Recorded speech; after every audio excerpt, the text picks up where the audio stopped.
Red Alpha killed her mate. A werewolf shifter romance audiobook. Written by Rain Hart. Chapter 1. Blood on the Snow. The first arrow vanished into the white. Astrid didn't flinch. She didn't blink. She simply stepped through the storm, her red hair unbound, a flame licking up against the pale wind. Around her, the snow cracked under armored boots.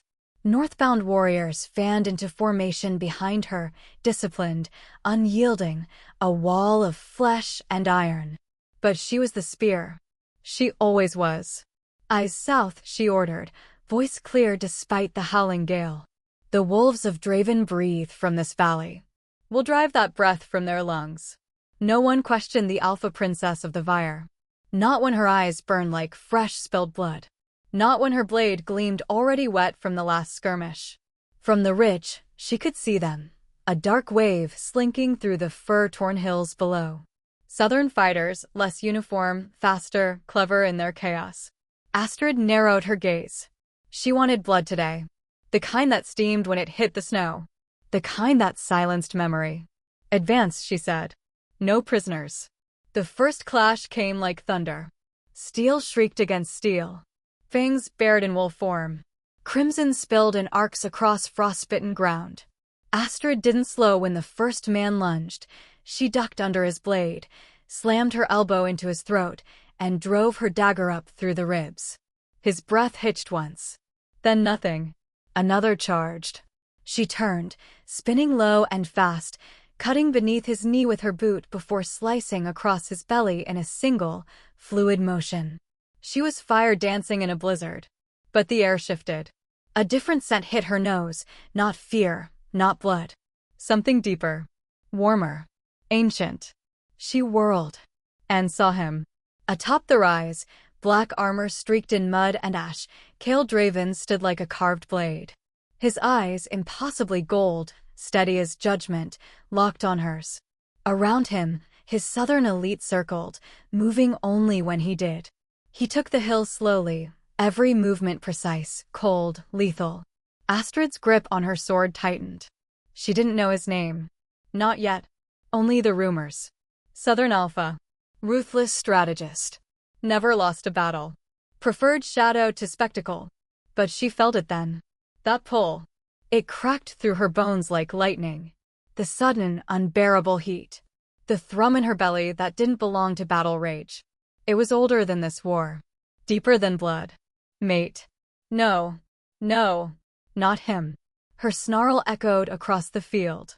Without thought, she launched forward. Downhill. Straight at the enemy commander. Kael moved the same instant. They met in the clearing between armies, neither side daring to interfere, stunned by the spectacle of two alphas colliding like gods. Their blades struck once, twice, before locking. Sparks flared. "Northborn," he murmured, voice a low grind, close to her ear. Astrid snarled. "Stay out of my head." "I'm not in it," he said. "You pulled me here." She twisted hard, breaking the clash, spinning away to deliver a sweeping strike. He blocked. Their bodies brushed. That was all it took. The bond snapped wide open. She stumbled, caught off guard by the wave, heat, scent, the ache deep in her spine. Her body knew before her mind could scream. Kael's jaw clenched. She saw it, he felt it too. They both backed away like they'd touched flame. Their eyes locked again. And for a moment, the battlefield vanished. There was only the sound of breath, snow melting beneath their boots from sheer proximity, and the sickening realization that fate had played its cruelest card. Astrid Vire, proud heir of the Northern Throne. Kael Draven, Southern Lord and mortal enemy. Mates. The blood of centuries screamed between them. "No," Astrid whispered. Kael said nothing. He simply turned, signaled his men, and disappeared into the trees like a shadow. Astrid stood in the aftermath, her blade still drawn, heart slamming against her ribs as if trying to outrun what it now carried. She turned back to her soldiers. They watched her in silence, some bloodied, some victorious, all wary. She sheathed her sword. "Regroup. We return before dusk." No one dared ask why her voice shook. Chapter 2. The Enemy Within. Snow fell like ashes, slow and soundless, cloaking the broken field in fragile peace. Astrid stood at the edge of it all, her armor smeared with blood, not enough of theirs, too much of her own men's. Her fingers clenched around the reins of her warhorse as the north began to withdraw, boots crunching behind her in rigid, practiced lines. She didn't move. Couldn't. That moment, his eyes kept echoing behind hers. Gold. Like fire trapped in frost. Mate. The word made her stomach turn. No. It was a mistake. A trick of bloodlust. A cruel joke from whatever gods still bothered to meddle in this shattered, forsaken land. Behind her, Thorn approached. Loyal. Steady. Always watching too closely. You should ride, my lady, he said quietly. The men grow uneasy. I'm not here to comfort them. Her voice was as sharp as the wind. She didn't turn to look at him. Still, she felt his gaze linger. You're not yourself, it seemed to whisper. But Astrid was herself. And that was the problem. The maypole had sunk its teeth into her. She could feel it now, under her skin, pulsing like heat behind her ribs. Her thoughts scattered too easily, her body traitorous, drawn toward something it had no right to want. An alpha of the south. She dug her spurred heel into the horse's flank and rode without another word. Rurik's war tent smelled of leather and iron and ambition. Astrid pushed through the flap without ceremony. Her brother stood hunched over a map, silver hair tied back, jaw tight. He didn't glance up. Tell me you killed him, he said. She removed her gauntlets with short, jerking movements. No. You had the Southern Alpha in your reach and you didn't take his head? I didn't say that. He looked up. His steel gray eyes narrowed. Astrid. It was a skirmish, not a duel, she said coldly. We were matched. I will do better next time. There was a beat of silence. Then, good. But his eyes lingered too long. Rurik Vire never trusted easily, not even his blood. Especially not when it ran as hot as hers. Send me back, she said. Rurik raised an eyebrow. I want the next vanguard. I'll press to the Black Ridge and take the old fort. It'll pull their defenses east. Rurik considered. You're pushing too fast. I know where to strike, she said. I want to end this. He gave a sharp nod. Then do it. No mention of what burned behind her words. No suspicion. No scent of mate bond. He couldn't know. She would not give fate the satisfaction. Far to the south, beneath the sky choked in mist, Kael Draven stood waist-deep in the freezing river. It was the only way to stop the shaking. The only way to feel something other than her. His body rebelled against reason. Muscles clenched at the memory of her scent, wild, metallic, intoxicating. His alpha instincts clawed at him, furious to be denied. He'd known desire. This was different. This was need. A growl tore from his throat. He dropped to his knees in the water, let the current pummel against him, numb him. It wasn't enough. Alpha. Kael didn't turn at the voice. He knew Nick's steps too well. The man never missed a chance to prove his loyalty, even when it came wrapped in concern. I said I didn't want to be followed, Kael muttered. You bled in front of half the southern vanguard and then vanished. Forgive me if I thought someone should check you hadn't drowned. Kael turned then. His gold eyes were flat, unreadable. You saw it too. Nick hesitated. The North's general. The Red Wolf. She. Her name doesn't matter. But it did. Kael could still feel the impression of her fingers on his chest, where they had shoved him away. Could still feel the tremor that had shaken the bond open like a wound. His mark ached though no bite had landed. Have the scouts found any signs of the witch? Kael asked. Nick's brows lifted. You mean Morel? I thought that was legend. Legends don't wake the bond in the middle of war. His voice was steel now. She's real. And she knows something. There's a path through the neutral wilds. Send the trackers. Nick nodded, slower this time. And if you find her? Kael's gaze darkened. Then I ask how to sever the thread before it strangles us both. That night, Astrid lay alone in her tent, drenched in sweat though the air outside was cold as death. It was happening again. Her blood burned. Her breath caught in her throat, shallow and sharp. She bit down on her fist until her own scent filled her mouth, trying to resist the pull. Damn you, she thought, stay out of my skin. The mate bond had no mercy. It invaded. It whispered. It coaxed desire where only hatred should have been. Her hand trembled as she dressed, leather over cotton, dagger at her thigh. She couldn't stay. Not here. Not in this camp where the walls seemed to pulse with need. She slipped from the tent without waking Thorn, moved like shadow into the wild edge of pine. North to the neutral border. There were whispers of a witch. And Astrid would give anything to hear her speak. Chapter 3, Shackled in Flame. The fever came at midnight. Astrid felt it rise beneath her skin like fire waking in her blood. It started low in her spine, a thrumming pulse, then spread with cruel deliberation, curling heat through her belly, her chest, her throat. By the time she sat upright in her cot, she was shaking. Not from cold. Never from cold. Her fists clenched in the pelts as she inhaled sharply, the scent of leather and pine around her suddenly suffocating. Her pupils sharpened, the wolf in her rising fast and unbidden. No, not here. Not now. The bond had waited. Had lurked beneath her skin for days, silent and simmering. But it chose now, this cursed night, to claw forward and demand what instinct had been denied. Mate. Astrid bit the inside of her cheek hard enough to taste blood. She would not howl. Not in this camp. Not with Thorn's tent nearby.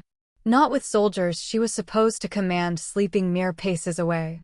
The shame of it burned worse than the heat. She rose, half-dressed, sweat slick on her skin, threw a cloak over her shoulders and slipped out beneath the flapping canvas without a sound. The cold night air kissed her like an enemy, but it didn't douse the flame.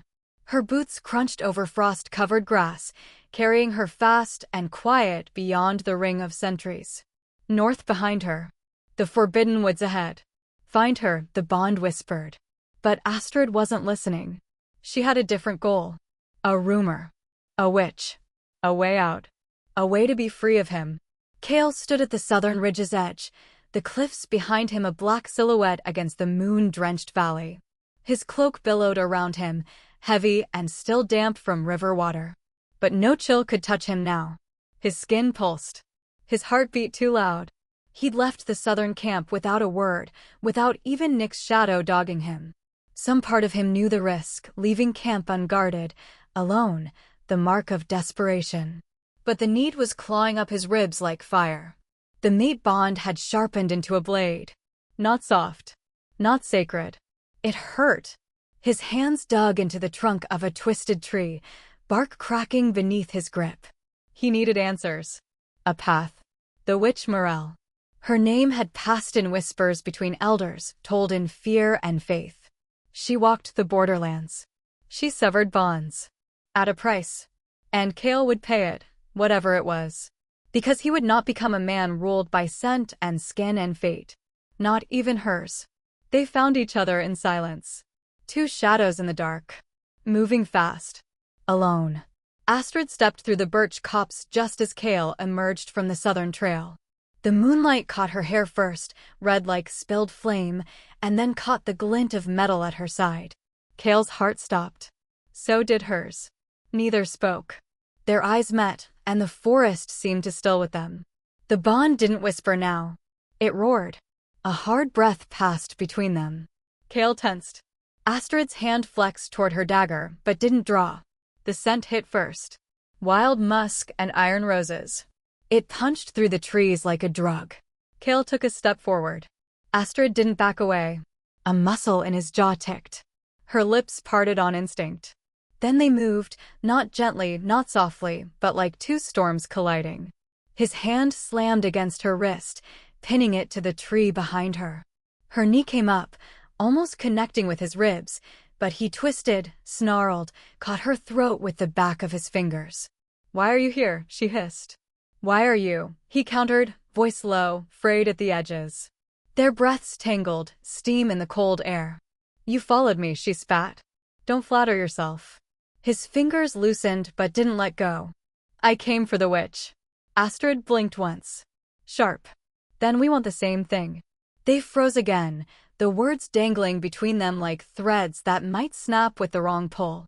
Her heartbeat pounded in her ears. His scent wrapped around her like smoke. She shoved him back. He let her, barely. Then he surged forward again, crowding her space. One hand caught her waist, the other braced near her temple. They stared nose to nose, breath to breath. Neither kissed. Not yet. Their bodies trembled from restraint, from instinct denied. "Is this what you want?" he asked, voice rough. "To burn every time I breathe near you?" "No," she snarled. "I want it gone." "Then say it." He leaned closer, voice almost tender in its violence. "Say it, and I'll never touch you again." Astrid didn't speak. Because she couldn't. Her hand fisted in his cloak instead. Kael bent his head, his lips brushing her throat, not biting, not claiming, but tasting her pulse like a warning. She hissed. Her nails dug into his shoulder, drawing blood through the fabric. He didn't flinch. Their bodies pressed, hips to chest, breaths breaking, both too proud to give in, both already undone. The first real touch was accidental, her thigh shifting between his legs, his hand catching at her waist to steady her. That was all it took. Suddenly, they weren't still. They were moving, grinding, gasping, pushing. He pressed her into the tree, her cloak half fallen, bearing the pale curve of her shoulder. His lips grazed her collarbone, her head fell back, a broken sound catching in her throat. Not a moan. Not surrender. A warning. He froze. Astrid's hand lifted, fist tight, and slammed into his chest, pushing him back with strength no other alpha could have resisted. Kael stumbled 2 paces, breath ragged. His eyes burned gold in the dark. Astrid stood there, panting, cloak hanging off one shoulder, hair wild and eyes blazing. "You don't own me," she said. "No," he agreed, hoarsely. "But fate does." They stood there, silence like a chasm. Neither stepped forward again. Later, Kael would wonder what made him pause before returning to camp. Some instinct. Some dread. Whatever it was, it came too late. Nick waited just within the tree line. He stepped forward slowly, casual, hands behind his back. But Kael saw the glint in his eye. "You missed patrol," Nick said lightly. "And I was beginning to think you'd gotten lost." Kael didn't blink. "I had business." "In the neutral wilds?" "Alone." Kael didn't reply. Nick's eyes flicked over his shoulder. "Strange. I could have sworn I smelled." "Don't," Kael growled. Nick lifted a brow. "As you say." But Kael felt the shift in him. The slight lean forward. The curiosity beneath obedience. It wouldn't be long before Nick reported something. And the wilds would not stay secret for long. Chapter 4, Chains and Teeth. Astrid woke to pain. Not sharp, not sudden, but deep, marrow-dragging, like frostbite blooming beneath her skin. Her muscles screamed with every breath. Her head spun. The scent of pine and blood lingered on her tongue, stale and taunting. The fever from the night before had left her raw. And rawness, in battle, was weakness. She realized her mistake the moment she entered the fray. Southbound patrol. She'd been leading it. Too far from the camp. Too close to the ridgeline shadowed by volcanic stone and whispering trees. Then came the ambush. 3, 5, 7 shapes in the mist. Southern wolves. Their scent hit her like a blade, smoke, cinders, leather. She tried to summon the rage. The red fire that always carried her through. But her limbs were slow. Too slow. A blade caught her side. Another tangled her leg. She took down 2, 3, but they kept coming, waves, coordinated, drilled to strike with ruthless precision. Her wolf snarled inside her, ready to break free. But the body housing it had limits. She collapsed to her knees in mud thick with blood, clutching her ribs. And then the final insult. A sharp boot in her back. A growl. Got her. Chains followed. Her vision blurred. Her fists curled. Not from the pain, but from the humiliation. Kael heard her name before he saw her. The camp buzzed with it, a hive of murmurs and disbelief. Astrid Vire, the red wolf of the north, the one who'd never fallen, never bowed, was being dragged through the southern lines in chains. He didn't believe it. Not truly. Until he stepped out of his command tent and saw her. She stood between 2 guards, dirt smeared across one cheek, a cut on her temple still weeping red. Her cloak had been torn from her shoulders. Her wrists were bound in iron, and her legs trembled, but her chin was high, eyes gleaming with fury. Even caged, she burned. Kael's mouth went dry. Nick stepped up beside him, voice light. "Look what the hunt dragged in." Kael didn't look at him. "Take her to my tent." Nick blinked. "To your tent? She's no common prisoner. We'll interrogate her properly." The guards hesitated. Kael snapped his gaze toward them.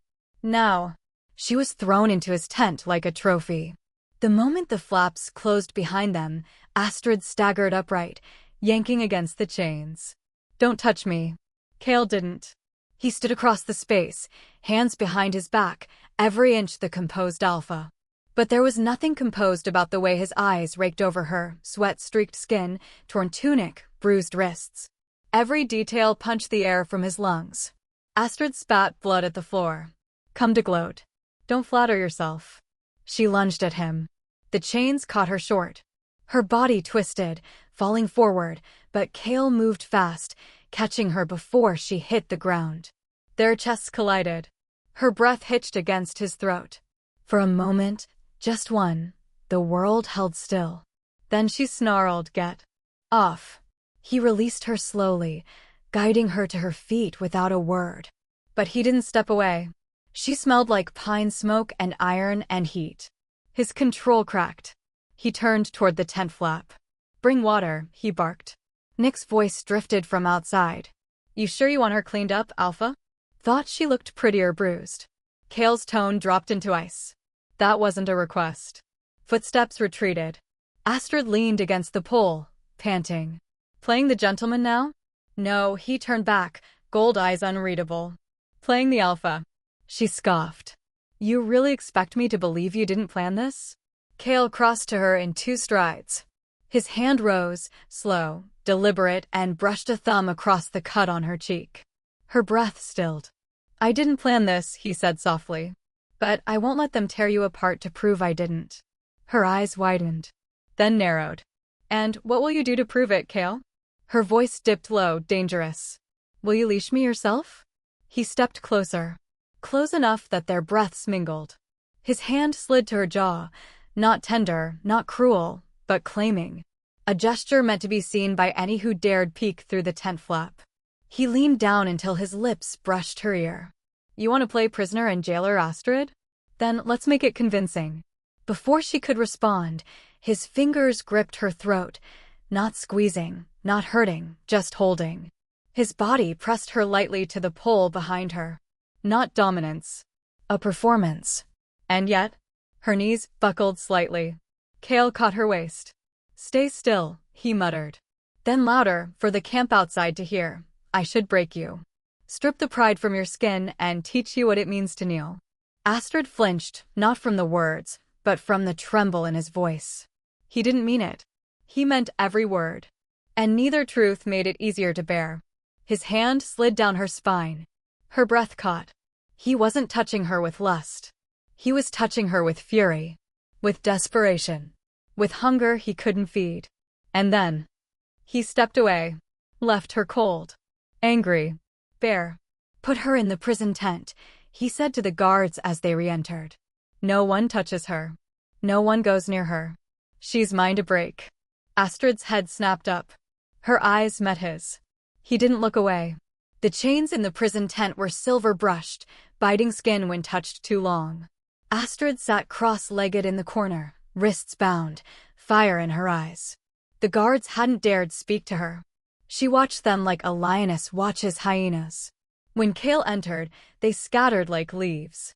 "You've made quite the show," she hissed. He didn't reply, just walked to her. Crouched. "I had no choice. You chose every word you said in that tent." His jaw tightened.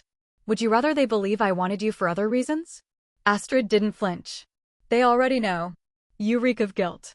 He laughed, harsh, low, bitter. "I reek of you." Her lips parted. She hadn't expected honesty. Not from him. He looked at her wrists. The chains had dug grooves. Quietly, he took a key from his coat and slid it into the lock. They clicked free. Astrid blinked. "What are you doing?" "Giving you a chance to run." "But the guards. They're gone for now." "You told them." "I lied." The silence after that was heavy. She stood slowly, rubbing her wrists. Her eyes searched his face for trap, for trick. But all she saw was exhaustion. And something that looked far too much like regret. She moved to the flap, paused. Then turned. "If I escape," she said, "we're enemies again." Kael didn't move. "We never stopped being." Astrid nodded once. "Good." And vanished into the night. From the shadows beyond, Nick watched. He smiled. And turned to report to Eldrick. Chapter 5, The Witch's Law. The forest swallowed her whole. It was not the quiet kind of forest, the peaceful, verdant kind sung about in lullabies. This was the wild, the old, the kind that breathed with the bones of wolves long dead. Trees clawed the sky with crooked fingers. Moss glistened like old blood beneath her boots. The air stank of ash and wet earth, and something else, something older. Something watching. Astrid moved with caution, though every part of her itched to run. The sense of the south still clung to her skin, like Kael's voice in her ear. Her wrists bore the ghost of chains, and her ribs hummed with bruises. But none of that stung like the memory of his hands. The way he'd touched her, not with lust, nor cruelty, but something worse. Care. "I should break you," he'd said. But he hadn't. And now she hated him even more. Branches snapped behind her. She froze, baring teeth, but it was only wind. Or it wanted her to think so. The witch's land didn't welcome wolves. Especially not alpha-blooded ones. But she had no choice. Not if she wanted freedom. Not if she wanted to break the mate bond that chained her to a man she should have killed in his sleep. She moved deeper, letting instinct guide her. Her red cloak snagged on thorns, but she didn't slow. The trees began to thin. A clearing. A lake, black and still, stretched before her like a mirror too honest to look into. And at its edge, beside a twisted yew tree, she waited. Hooded. Motionless. Eyes unseen. But watching. "Morel," Astrid said, voice hoarse. The figure did not move. "I need a way out." At last, the witch spoke. Her voice was sand and shadow. "Out of what, little flame?" Astrid stepped forward. "The bond." Silence. Then, "You seek to defy the moon's will?" "I seek to survive it." A chuckle. "Dry as leaves." "Then you are braver than most," Morel murmured. "Or more foolish." "I don't care what it costs," Astrid snapped. "Name the law." The witch tilted her head, just slightly. "You burn too hot to think clearly." "I burn because I'm trapped." And then, the woman's face remained hidden, but her voice turned distant. "The bond is ancient. Older than law. Older than you, or him. The soul calls and the soul obeys. But it can be broken. All things can." "Then tell me how." Morel reached into the folds of her cloak. Drew out a single object, a thin silver thread knotted 3 times. She let it fall. The wind caught it. It landed at Astrid's feet like a warning. 3 bindings, Morel whispered. 3 nights. Under the moon. Astrid's stomach turned. The witch continued, voice like a lullaby. "You must join with him. Flesh to flesh. Soul to soul. But, mark this, child of frost, you must not bite. Must not claim. Must not let the soul seal its tether. Or you will never part. Your souls will fuse like blood to snow. And when you die, you'll die as one. No after. No beyond." Astrid swallowed. 3 times. Together. But never bite. Never mark. Her hands clenched at her sides. "I'll do it," she said, before her heart could intervene. "Better that than be bound to him forever." A pause. Then, "Even if he's searching for the same law?" Astrid went still. A branch cracked behind her. She turned. And found him. Kael. Black coat. Mud-dusted boots. Gold eyes that gleamed like the reflection of sin. He stood at the forest's edge, breathing hard, as if he'd run the entire way. Morel's laugh curled through the air. "Well, isn't fate a jester? What are you doing here?" Astrid hissed. Kael's jaw was taut. "I followed the trail." "Of me?" "Of the pain." That silenced her. Morel rose from her perch, slow as smoke. "Then the law is made," she said. 3 nights. 3 bindings. No teeth.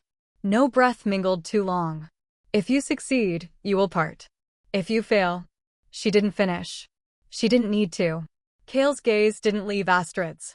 The witch stepped into the shadows, leaving only them and the wind. They walked in silence, side by side, until the forest gave way to stone. A ruined chapel perched at the edge of a broken cliff, its walls half collapsed, but its floor still dry and flat. The moon climbed high behind them, full and pale, like a judge's eye. Astrid entered first. Kael followed. "You knew she'd say that," she said at last. "I hoped she would. And you're willing to do it?" His voice was low. "Aren't you?" She turned to him, breath unsteady. "This changes nothing. I didn't ask it to." The moonlight painted him in silver. She hated how beautiful he looked in ruin. "I won't love you," she whispered. His gaze didn't flinch. "Good. Then take it," she said, pulling off her cloak. "Take what you need, so we can be free."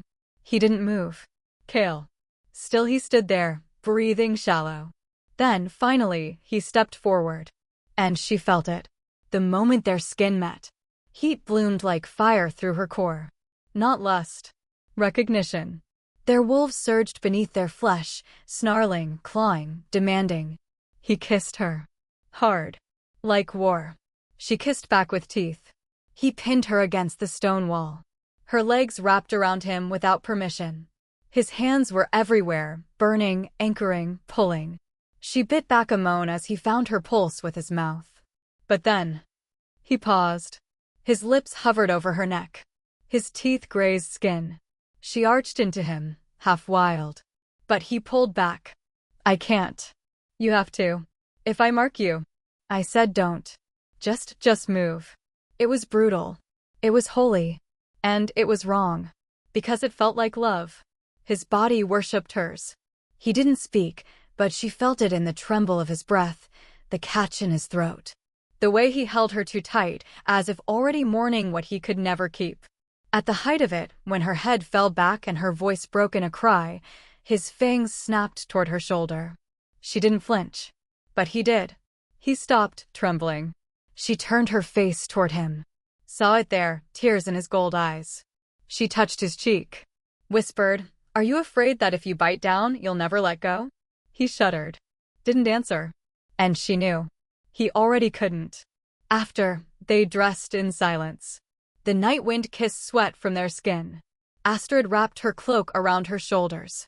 Her legs still shook. But her voice was firm. "One down," she said. Kael nodded, jaw clenched. "Two more." They didn't look at each other. Because if they did, something would break. And neither of them could afford that. Not yet. Chapter 6, First Binding. Blood painted the battlefield before the sun had risen. The eastern ridge of Frostfall Vale was steeped in smoke, thick, black, and clinging. Spears jutted from the snow like broken ribs.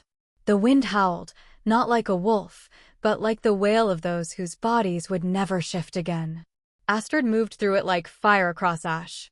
Her red braid snapped behind her helmeted head. Her blade had long since cracked, so she fought with twin daggers, one she'd stolen from a southern corpse, still slick with heat, and one she'd sharpened with her teeth. She didn't need steel to kill. She had rage. Each enemy she brought down carried Kael's face in her mind. Each time blood splattered her chest, she imagined it was his. Because tonight she'd have to let him touch her. Tonight, under the cursed silver light, she would be forced to offer her body to the man she hated most. And not for strategy. Not for survival. For the bond. To break it. 3 bindings. And the first would begin tonight. But now she burned too brightly to feel shame. She twisted beneath a southern soldier's blade, slammed her knee into his ribs, and buried her dagger in his neck. He gurgled. Collapsed. She did not pause. A flicker at the corner of her eye. A black-haired man. Tall. Still.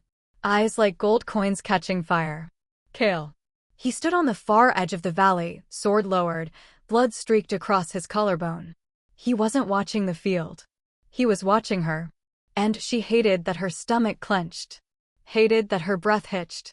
Because even covered in blood, even with her muscles aching and her enemies falling at her feet, his gaze made her feel bare.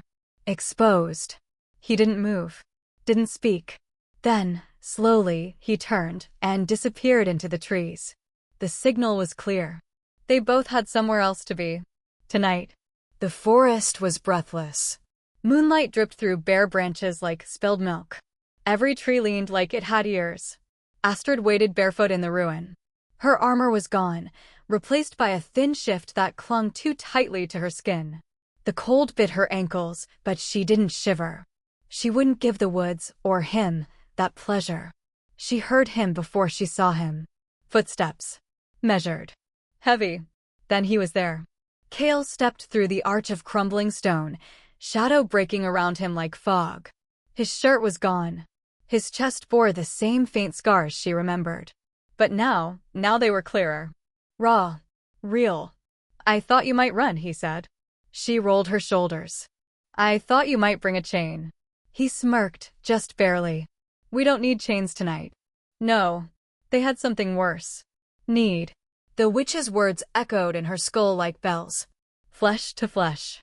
Soul to soul. No bite. No breath too long. Or you will die bonded.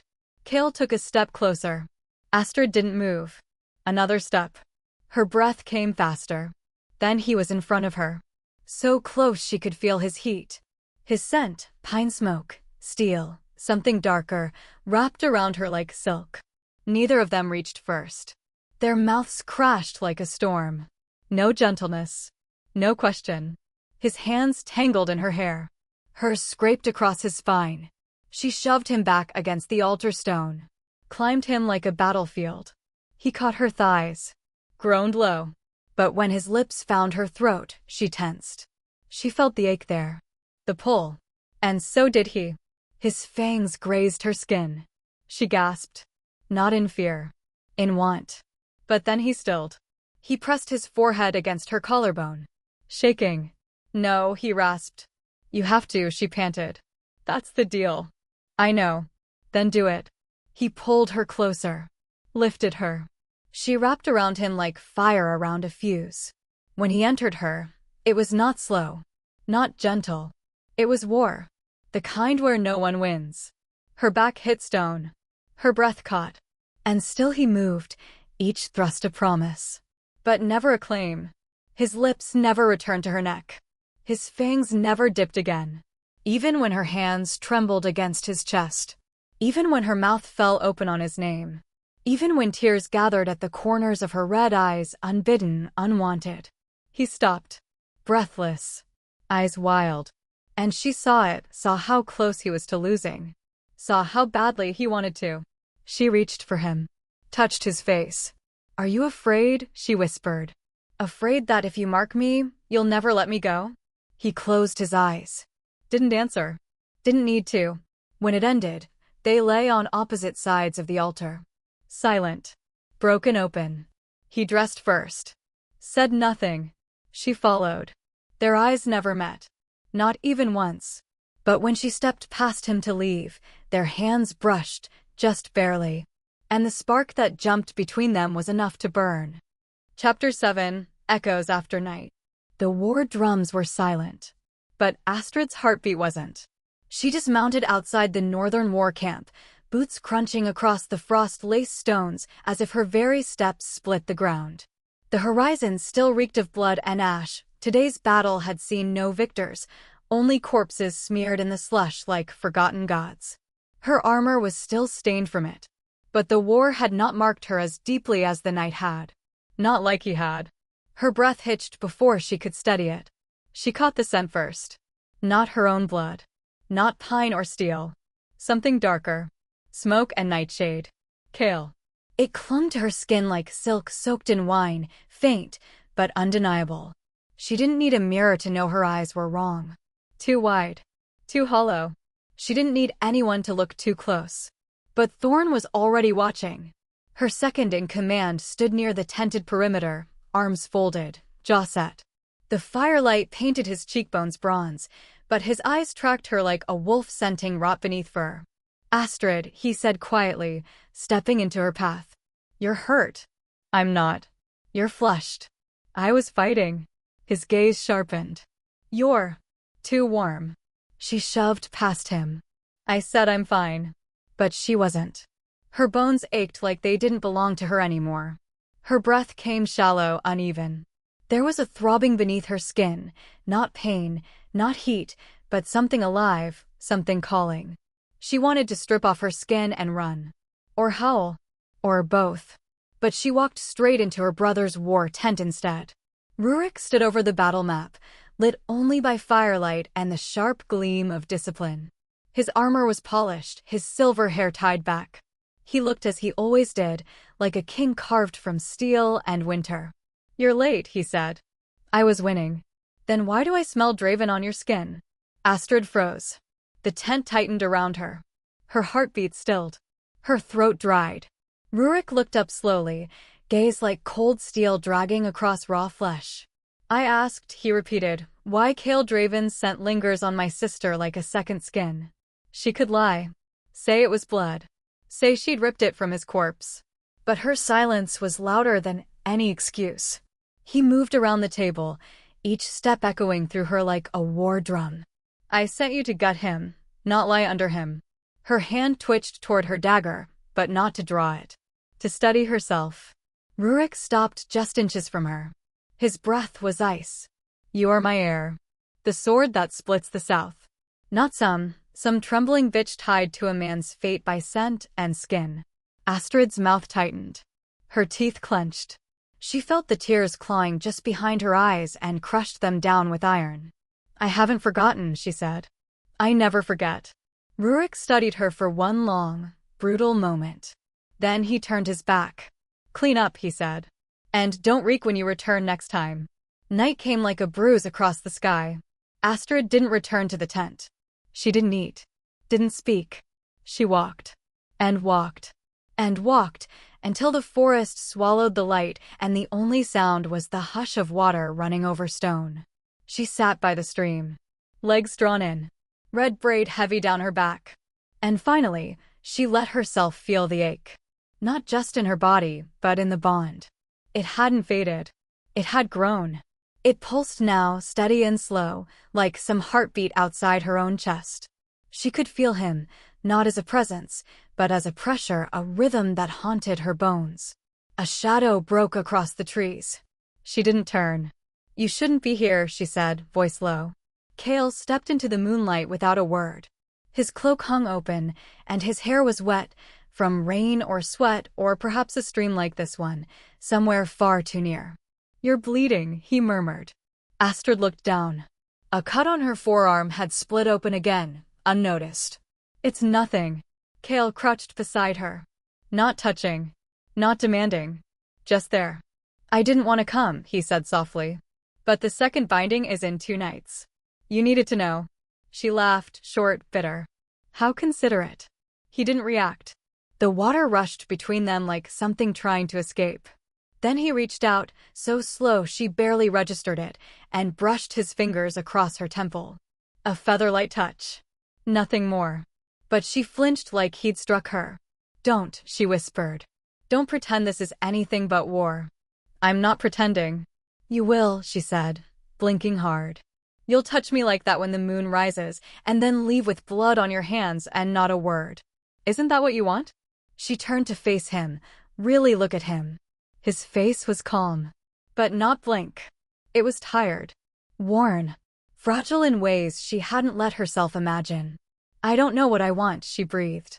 Kael's hand dropped to the moss. He leaned forward slowly until their foreheads touched. Their breath tangled. Hot. Cold. Uneven. No kiss. No groan. No tear. Just silence. "Then let's not want anything tonight," he said. She didn't move. Didn't pull away. She let herself feel him. Just his presence. His warmth. His ache. And for the first time since the bond had flared to life, Astrid didn't fight it. Didn't win. Didn't lose. Just was. And it was worse than war. Chapter 8, The Second Fire. The battlefield reeked of sweat and scorched bone. Astrid carved a line through the chaos, her blade a blur of silver and heat. Her enemies fell before her in broken arcs, but her thoughts, God's damn them, were nowhere near here. They were with him. with the way Kael had pressed his forehead to hers, with the way his breath had tangled with her own, shallow and shaking. It had been nothing. It had been everything. Her grip tightened around the hilt. She snarled and drove her sword through the chest of the southern soldier charging her, too young, too thin, too late. Blood splattered her armor. Her chest heaved. Astrid. Thorn's voice cut through the fray, strained. Orders. She turned toward him, lips parted, but no command came. The second fire was tonight. 2 nights after the first. As promised. As warned. Under the rising moon, the bond would burn again. And this time, it would burn deeper. Her skin already trembled with it. Her breath came ragged, not from battle, but from anticipation. Or dread. Or worse, need. Thorn, she said, forcing the war back into her voice. Take the line. Push west. He blinked. Alone. She didn't answer. Just turned and walked. Behind her, Thorn called again, but she didn't look back. Her stride was too fast, her pulse too loud. The moment she passed into the shadowed ridge beyond the hill, her body broke into a sprint. She didn't know what she was running from. Herself, maybe. She only knew she had to get there before the moon rose completely, or she'd fall apart in front of her own men. The sky burned indigo by the time she reached the glade. Moss and stone shimmered beneath the rising moon, its full face bloated with silver fire. The trees leaned inward, shadows heavy and watchful. And he was already there. Kael stood bare-chested beside the stream, head bowed, his breath visible in the night air. His boots were gone. His cloak discarded. He didn't look at her when she entered. He didn't need to. The moment her foot touched the moss, the bond howled. It surged through her like wildfire. Her knees nearly buckled. Her throat tightened. Kael turned slowly, his eyes catching the moonlight like gold caught in flame. You came. Astrid swallowed. I said I would. He nodded once, but there was no relief in it. Only tension. Hunger held on a leash. They said the second time was always worse. The bond had already tasted. Now it demanded more. They moved without speaking. Her armor clattered to the stone in rough pieces. His fingers trembled as he reached for her, but he didn't hesitate. And when their skin met, it erupted. She gasped into his mouth as his hands found her hips. Her nails raked his back, leaving welts that would bloom into bruises. They collapsed onto the moss in a tangle of limbs and breath and broken resistance. There was no room for thought. No room for shame. Only instinct.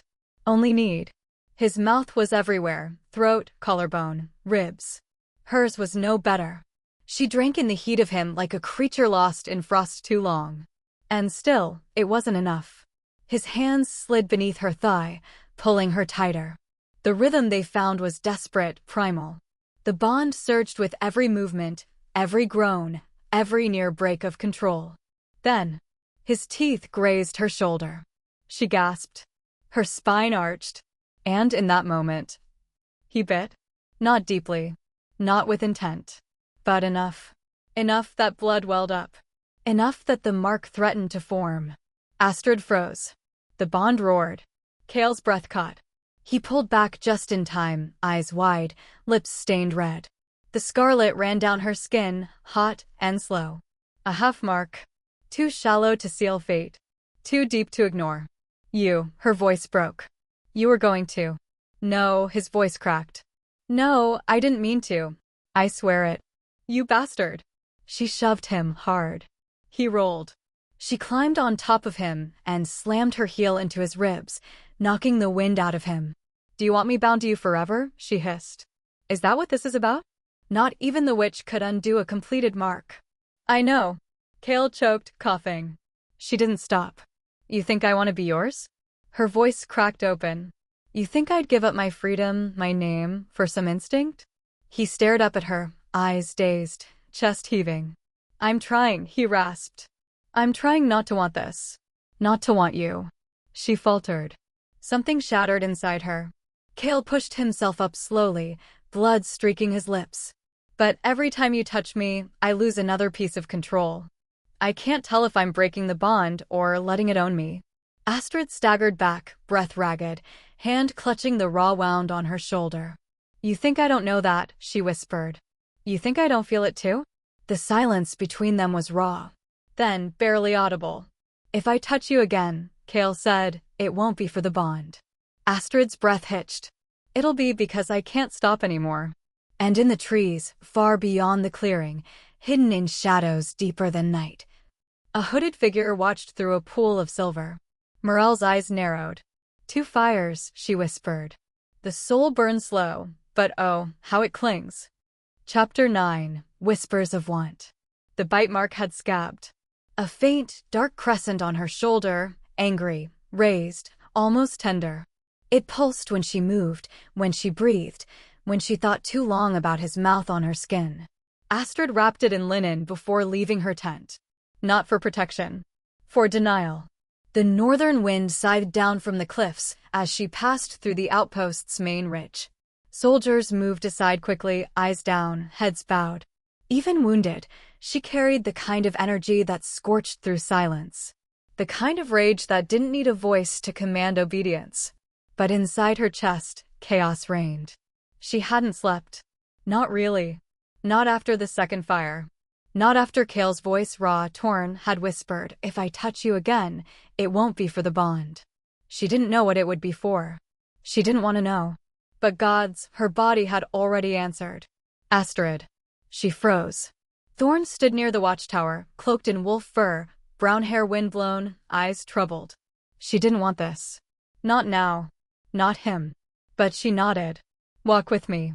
He fell into step beside her, silent until they crossed into the tree line, out of earshot of the patrols. His voice was low when he spoke. Careful. I saw the blood on your collar last night. Astrid didn't stop walking. I didn't ask what happened, he added quickly. But I know what it means. And I know what happens if it goes further. She exhaled slowly. I'm handling it. Are you? His tone wasn't sharp. It was aching. I'm not blind, he went on. I see you after these nights. You come back shaking, raw, like you're not even sure who you are anymore. Astrid turned, eyes flaring. Don't pretend this is about concern for me. Thorn looked stricken. It is. It always has been. His voice cracked, and in it, she heard something she hadn't wanted to acknowledge. Come with me, he said suddenly. We'll leave. Tonight. Disappear before the next moonrise. I can get us across the eastern ravines. I know the old paths. The Vire guards won't follow. She stared at him like he'd grown another head. You're insane. No, his hand curled into a fist. I'm sane enough to see what this is doing to you. He stepped closer. You don't have to be queen. You don't have to bleed for your brother's wars, or bind yourself to a bond you despise. We could. Stop. Her voice snapped like a whip. He did. She took a long breath, then another, and looked him square in the eyes. I am not running, she said. And this bond, this war between skin and soul, I will end it on my terms. Thorn's jaw clenched. And what are your terms, Astrid? Another night in his arms while telling yourself its strategy. She flinched. Then her voice dropped, low and cold. Don't mistake kindness for permission, Thorn. Don't speak of what you cannot understand. He stared at her, face pale with heartbreak, mouth parted like he might try one last time. But she turned before he could. And this time, it was she who walked away. She didn't stop walking until she reached the ridge above the fortress wall. From here, the forest stretched black and eternal. Southward, distant smoke rose, Kael's domain. She sat beneath a twisted pine and finally let herself exhale. You don't need to bleed for him, Thorn had said. But he already had. Not on the battlefield. Inside her. In her chest. In her head. In her limbs that shook when he touched her like she wasn't a weapon, but a wildfire worth burning for. I don't know anymore, she whispered. Her hand drifted to the mark beneath her collar. I don't know if I'm breaking free or falling deeper. She didn't sleep that night. Because at dawn, the summons came. The guards brought her to the war tent. Rurik waited, already dressed in silver armor, his hair slicked back like steel. Astrid, he said without looking up from the map. You leave tonight. Her spine straightened. Where? South. She didn't flinch. Take your command to the burning pass. There's a key outpost they've fortified. It's time we cut the head from their resistance. She nodded slowly. And the target? Rurik lifted his eyes. The way he looked at her made the hairs on her neck rise. We've received intelligence, he said. Kael Draven has been seen near the volcanic ridge. Hunting alone. Your orders are simple. He didn't need to finish. The command was clear. Kill him. Her hand clenched behind her back. She bowed. Yes, my king. And just like that, she walked out. But her footsteps didn't lead her to the barracks. They led her to the northern ravine, where the trees turned silent and the shadows turned sacred. Where only one wolf waited. Kael stood by the black-rooted tree, as if he'd known she would come. He didn't smile. Neither did she. I won't ask how you found me, he said. I won't ask why you waited. He nodded. Silence fell. Then, they've ordered your death. Kael didn't react. She stepped closer. They gave the command to me. Still no reaction. But his voice was quieter when he spoke. Will you obey? She didn't answer. I should tell you to run, she said. I should warn you this is a trap. His golden eyes met hers. And yet you're here. I'm not here for you. I know. She hated the way he said it. Like he meant it. Like he believed it. Leave your outpost, she said. Disappear into the southern marshes. Take only those you trust. Tonight. He tilted his head. And if I don't? Her pulse stumbled. Then I'll have no choice. Kael stepped close until his chest nearly brushed hers. You always have a choice, Astrid. She couldn't breathe. He leaned in, voice a breath against her ear. Do you really think you could do it? End me? Her hand trembled at her side. His next words were almost cruel. You're still carrying my blood, Astrid. Tell me, can you still tell which part of you is me? She stepped back like he'd struck her. But he didn't move. Didn't chase her. Only watched her go into the gathering dark, the trees swallowing her whole. Chapter 10, The Assassin's Game. The war room smelled of frost, blood, and strategy. Map pins glinted like old teeth under the candlelight. Astrid stood in full armor, red cloak fluttering like flame behind her as she stared at the southern ridges marked in coal-black ink. Rurik's voice was like sharpened stone. You'll lead the strike. She didn't blink. Where? The Firemore Crossing, he said. Their southern flank is exposed. Scouts report a southern commander has been dispatched to reinforce the volcano passage. He looked up, eyes glinting. We don't yet know which one. She knew. She knew before he said anything else. Her pulse didn't shift. Her voice stayed cold. You want them dead. I want their war to end. Rurik leaned back. If that means one fewer alpha, so be it. He tapped a point on the map. Your unit departs within the hour. Take only those who can move fast. No prisoners. No survivors. Thorn shifted behind her. She could feel his eyes burning into her back. He knows. But he said nothing. Not yet. Astrid inclined her head.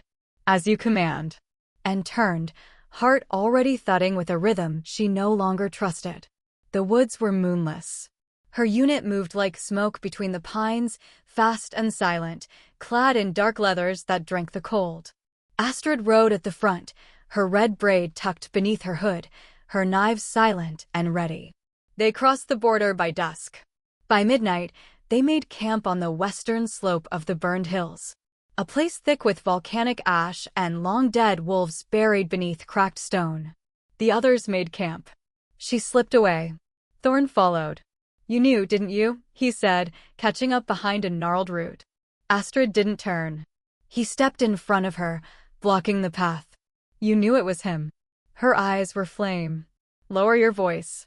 Thorn's jaw clenched. Then say it. Say it's Kael. She didn't. She didn't have to. He laughed, low and bitter.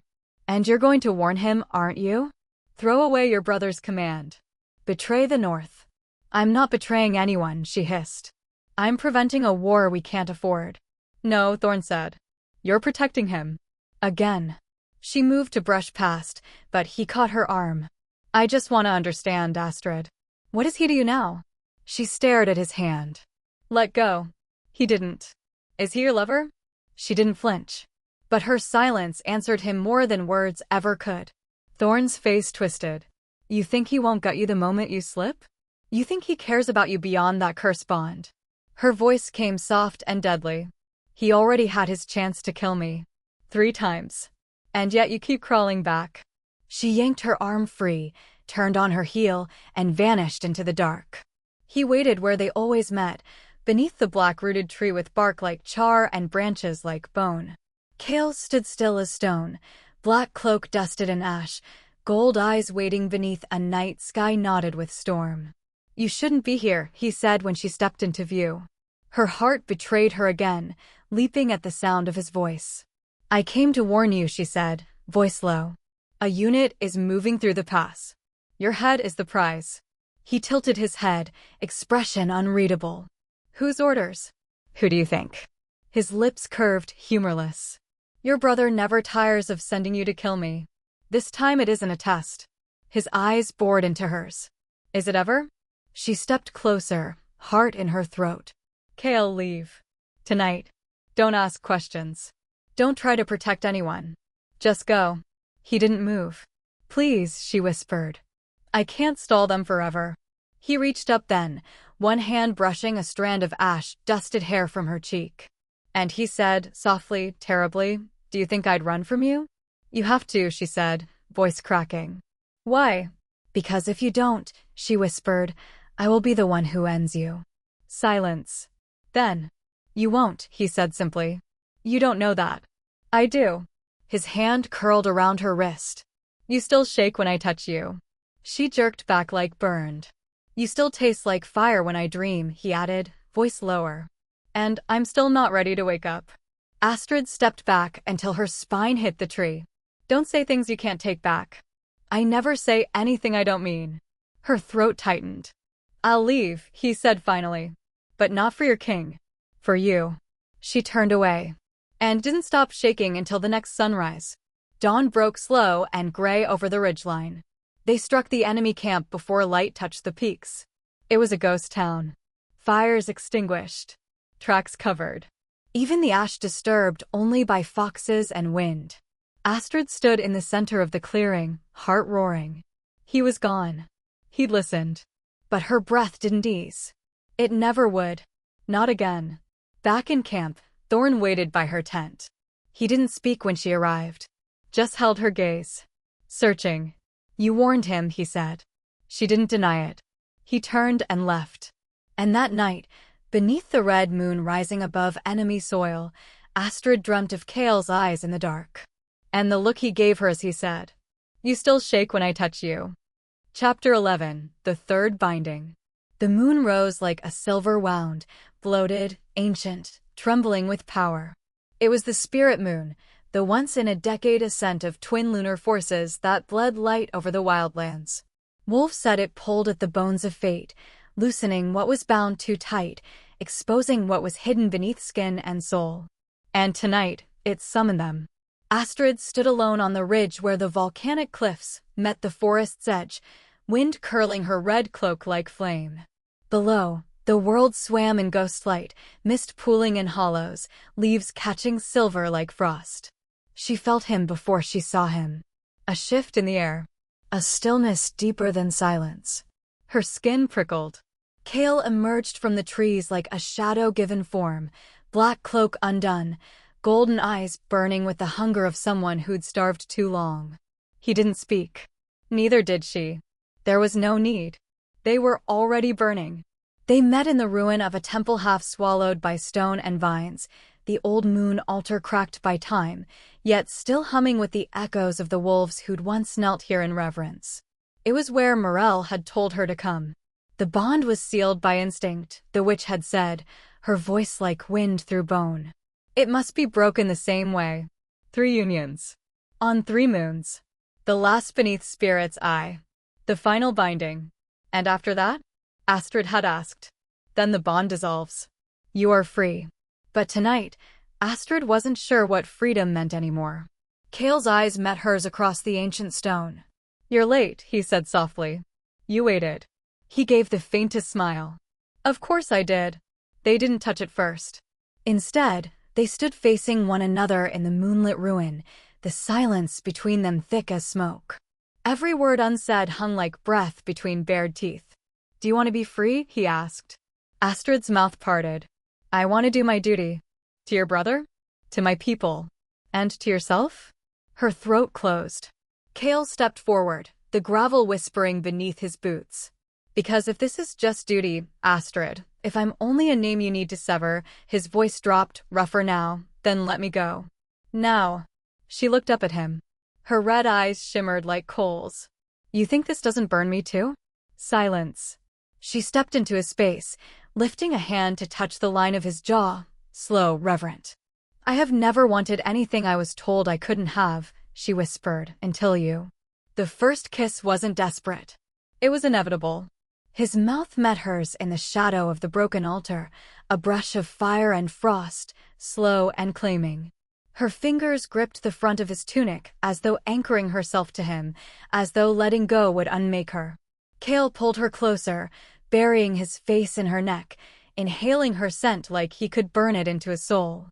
Her body arched into him, responding before thought, before reason. Their bond thrummed beneath the skin, wild and blinding. Clothes fell. Hands trembled. The third binding demanded more than flesh, it demanded surrender. They came together in silence and shudders, tangled in the furs they'd thrown onto the cracked stone. Astrid's body moved with his like memory, like instinct, like she had been waiting 1,000 lifetimes to fall into this exact moment. Kael's hands were reverent now, not just hungry. They mapped her skin like scripture, learning every line anew. And when he moved inside her, it was not fast or hard, it was deep, drawn out, worshipful. The pain of wanting and not marking split them open. Because they were no longer fighting fate. They were choosing it. Her nails dug into his shoulders as he trembled above her, gold eyes molten. She felt the edge of his canines brush her skin, hovering over the bond spot at her throat. She offered it, tilting her head, baring her neck. A silent yes. A silent please. Kael's body went rigid. He buried his face there, lips pressing to the pulse that screamed for him, but he didn't bite. Didn't claim. Didn't mark. I can't, he choked. I won't. Astrid blinked, heart hammering. Why? Because if I do, he whispered, I'll never let you go. He withdrew, slowly, gently, and lay beside her. The air between them crackled like it still held thunder. She turned to him, eyes wide. Kael didn't look at her. His eyes were fixed on the moon above. I want you more than air, he said. But I won't be the reason you break. She reached for him, cupping his face. You're not a weakness. No, he said. You're my end. His voice broke. I love you enough to let you go. The spirit moon passed. The bond broke. It was like something snapped beneath her skin, quiet, clean. A golden thread unraveling into dust. Astrid lay still, watching the sky. She didn't cry. But Kael did. He kissed her shoulder once, slowly, and whispered, Now, I'm not your alpha anymore. Chapter 12, The False Betrayal. The battlefield was soaked in silence long before the blades sang. Snow flurried across the low valley like scattered ash, muffling the footfalls of two armies who knew each other too well. The north approached with cold discipline, the Vire banners like bleeding stars against the ice. The south responded in fluid ranks, their obsidian armor dulled with frost, gold crests gleaming faintly in the failing sun. And between them, Kael saw her. Red cloak. Red eyes. Fire wrapped in iron. Astrid. Even without the mate bond, even with the phantom ache where her pulse used to echo through him, Kael's body still knew her like hunger. She didn't look away. Didn't flinch. But her fingers flexed on the hilt of her blade. So did his. He wanted to believe it was war they were about to fight. Not memory. Not regret. Not the ghost of the last time they'd touched skin to skin and whispered promises they both knew were lies. The clash came like thunder cracking the spine of the earth. Swords rang. Wolves shifted. The air turned electric with growls and flashing teeth. Kael fought like a man already grieving. She moved like a storm barely holding back the flood. They didn't meet in the chaos, not at first. He caught glimpses of her, a blur of crimson slicing through a southern shield line, a snarl cutting through command like music. She was terrifying. Beautiful. Broken.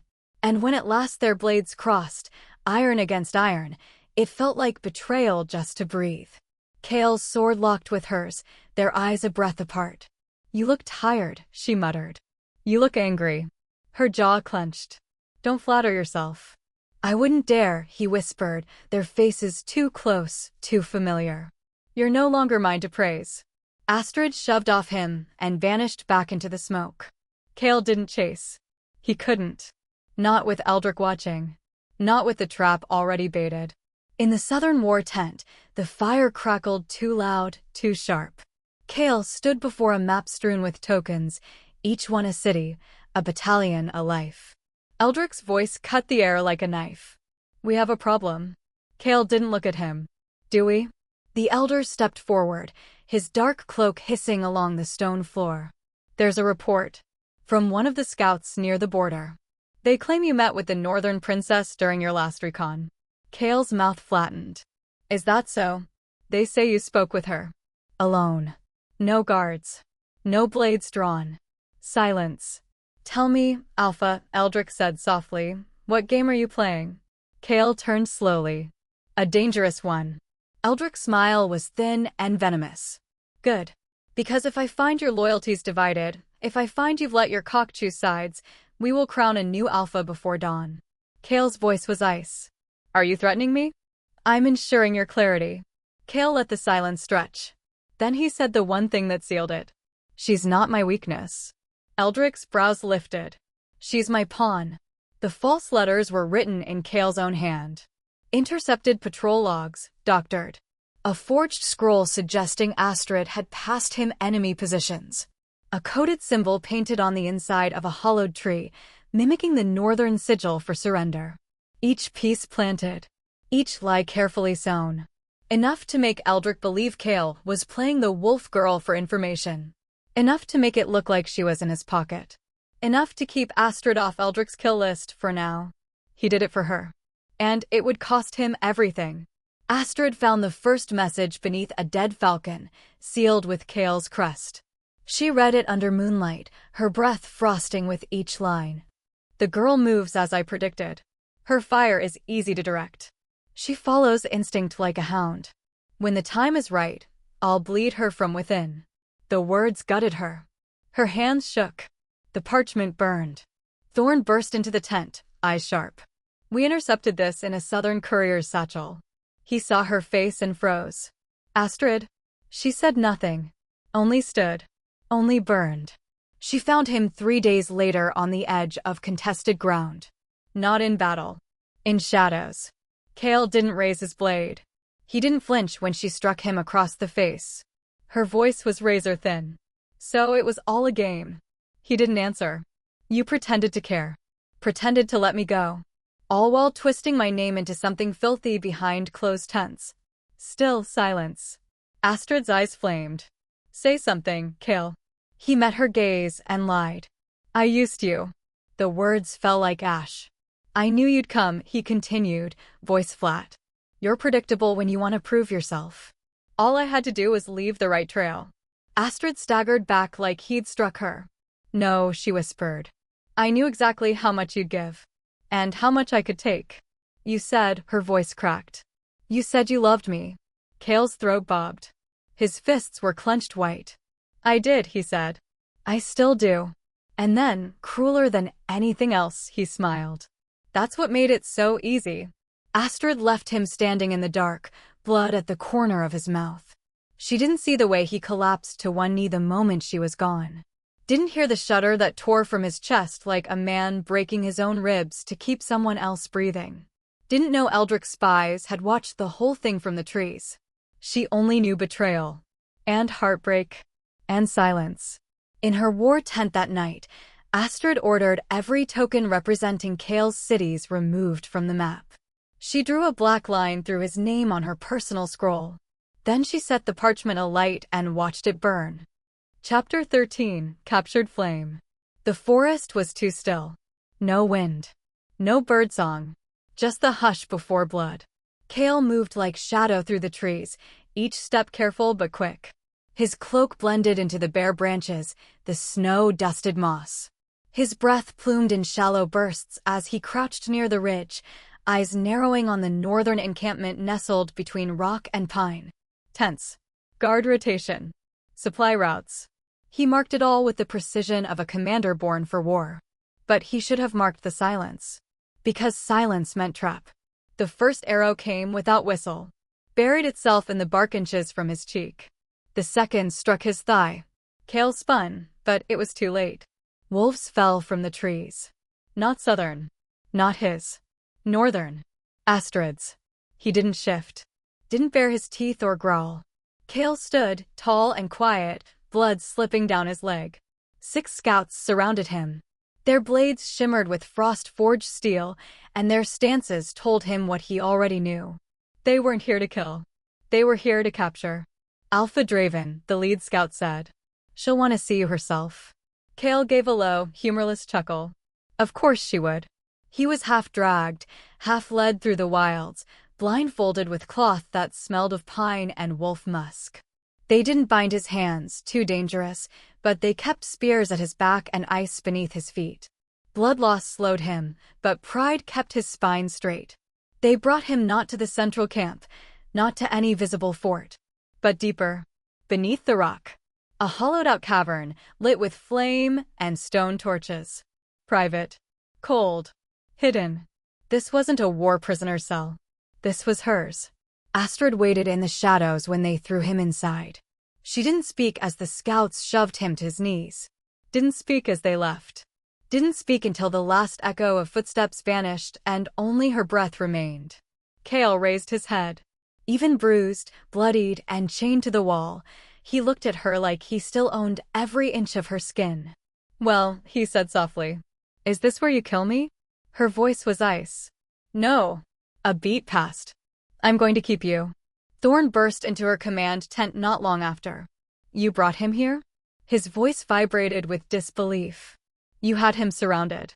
You could have ended him, Astrid. She didn't look at him. Her eyes were on the map. But her jaw was locked. He's mine, she said, simply. Thorn's expression cracked. You don't need him. He's dangerous. Yes, she murmured.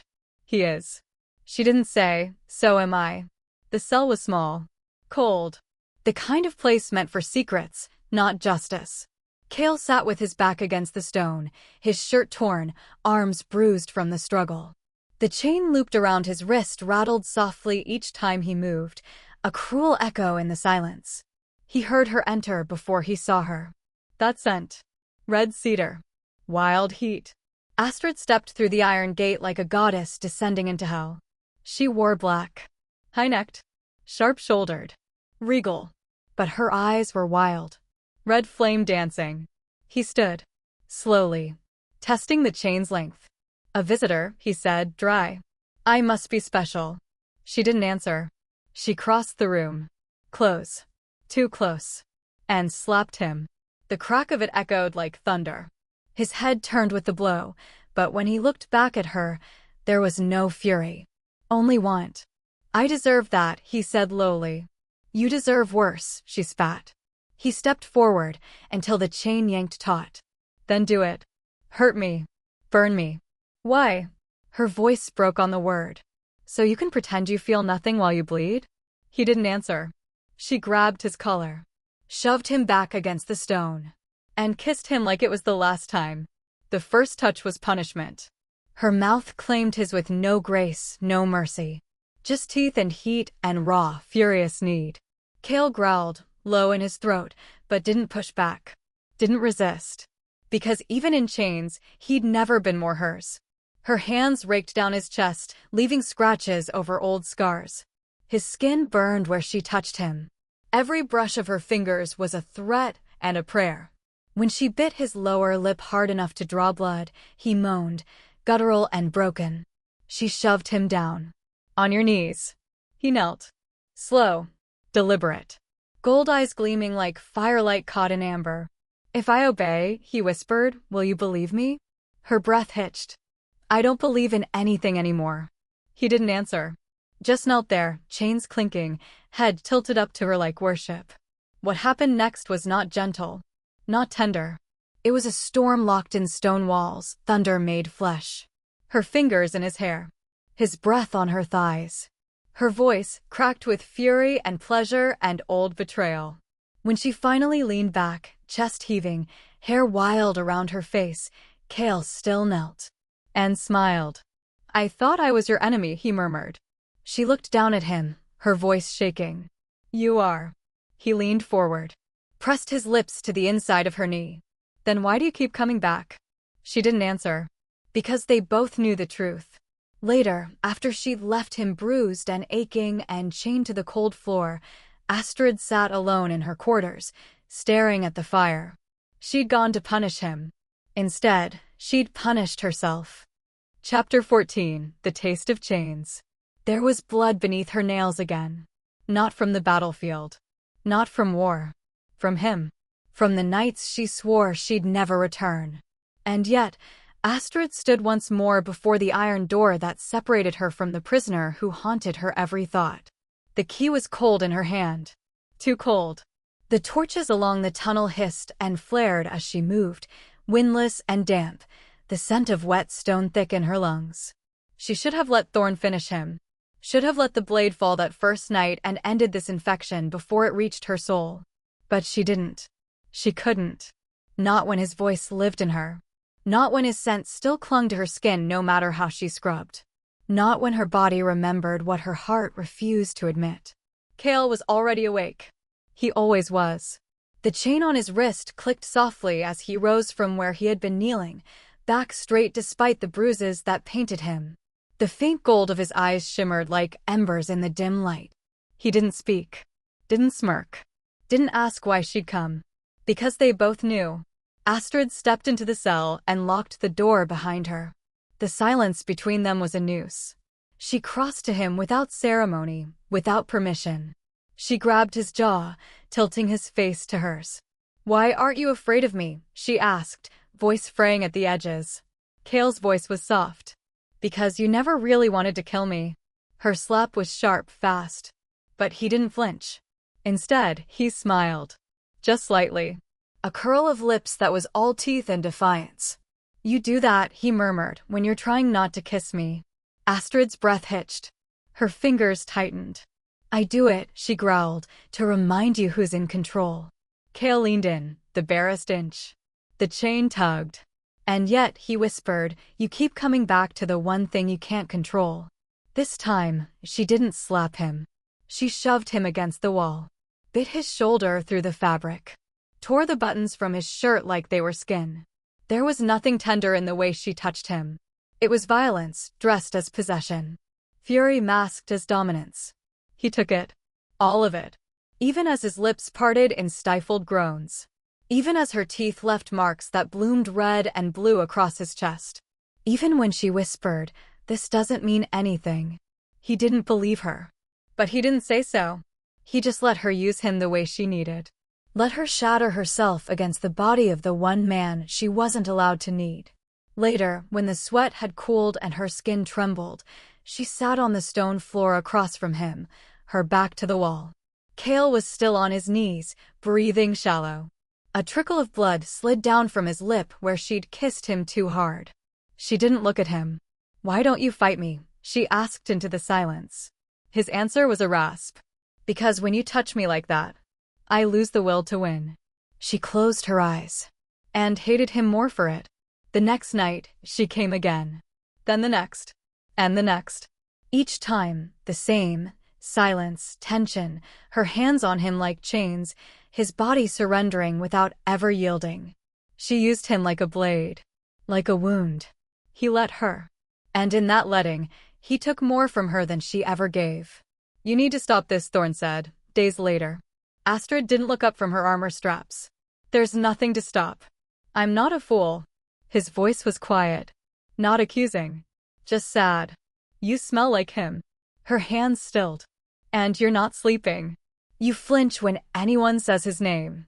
She turned slowly. "Do you know what he is, Thorn?" He met her gaze. "Your enemy." She shook her head. "My mate." Thorn didn't reply. Because there was nothing left to say. That night, when Astrid came to the cell, Kael didn't rise to greet her. He was seated, hands bound in front of him with heavy chain, bruises darker than ever. But his eyes were clear. I dreamed of you, he said. She froze. You were standing on a cliff, he murmured. Your back was to me. The wind carried your name. What does it matter, she snapped. Because I woke up and you were still gone. Her heart clenched. He stood slowly. The chains made him move like a wounded beast. You can't keep doing this, Astrid. She stepped toward him, anger in her every line. You think this is for you? This is punishment. For who? His voice broke.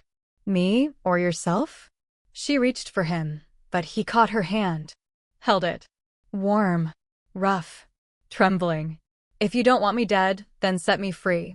She yanked her hand back like it burned. No. Then kill me. No. His voice lowered. Then say it. She turned her back to him. I won't, she whispered. Because I can't. In the corridors above, word spread like rot in a wound. The Southern Alpha had been captured. The princess refused to execute him. It would reach Rurik soon. And when it did, he would come. But for now, Kael remained in chains. And Astrid returned again. And again. And again. Until her hands trembled before she touched him. Until his voice cracked every time he whispered her name. Until desire became a prayer. And pain became love in disguise. Chapter 15. A Promise in Silence. The snow was falling again. Thin, silver threads brushing the iron rooftops of the northern stronghold. Cold enough to sting skin, soft enough to make the world seem quiet, like it was holding its breath. Astrid stood in the shadow of the keep's lower hall, eyes fixed on the stone path that led to the prison. Her palms were raw from gripping the hilt of her sword too long. She hadn't used the blade. Not tonight. But gods, she wanted to. Not to fight. To sever. To end something before it unraveled her completely. Behind her, footsteps paused. Thorn.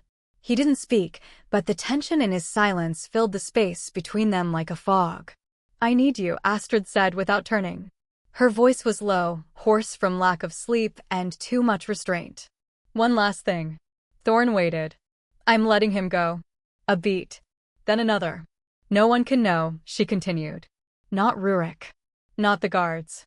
And especially not the ones who would use this against us. Thorn stepped closer. You're sure? No, she exhaled, bitter as ash. But I don't care anymore. He studied her face, then asked the question gently. What do you want me to do? Her crimson gaze flicked to him. Seal the south corridor. Disable the guards for half an hour. There's a soldier, Rena, she's been watching too closely. I want her silenced. Thorn's brows twitched, but he nodded. I'll handle it. Thank you. He hesitated again. He's still your enemy, Astrid. She almost laughed.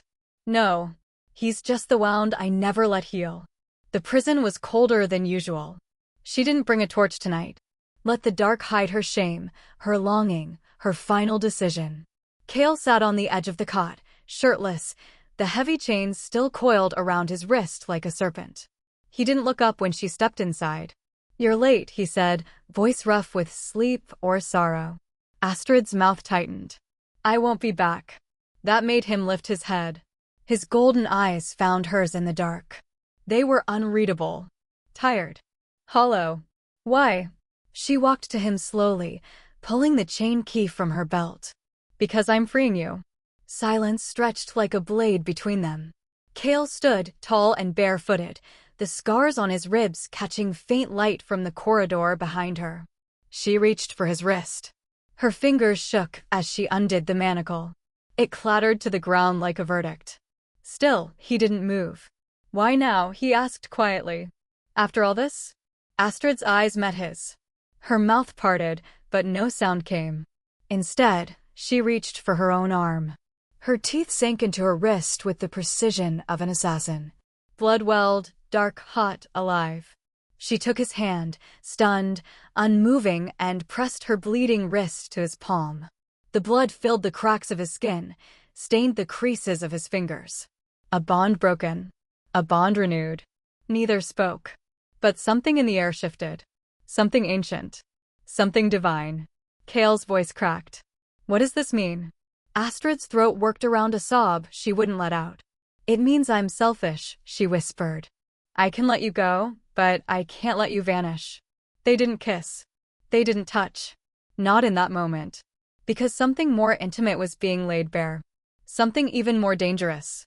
Thorn was waiting in the tunnel when they emerged, his hood pulled low, his blade red from an earlier silence. He didn't speak to Kael. Only nodded once. Kael nodded back. A strange understanding passed between the two men, shaped by war and want and the impossible woman between them. Kael turned to her. Astrid. Go, she said. Before I forget, I'm doing the right thing. He hesitated. Then reached up, without asking, and pressed his bloodied palm to her cheek. A mark. A farewell. A promise. He turned and vanished into the shadows. Astrid didn't move for a long time. The snow had followed them into the hall. It melted on her lips like cold salt. Thorn stood beside her, silent, sentinel-like. He didn't ask if she was okay. He didn't need to. She wasn't. That night, she didn't sleep. She stared at the blood on her wrist, now sealed and pale. And when she finally closed her eyes, Morel was there. The witch's voice curled around her like smoke. You gave him blood, she crooned. And blood, my darling, is memory. Astrid didn't answer. Don't look so smug, Morel chuckled. You broke the chain, yes. But not the tether. Astrid's breath hitched. What did it cost me? The witch only smiled. You'll see, she whispered. You always do. When she woke, the warmth on her cheek was gone. But in the distance, she thought she heard howling. And it wasn't mourning. It was longing. Chapter 16, Fire Across the Sky. The fire didn't start in the south. It started in her.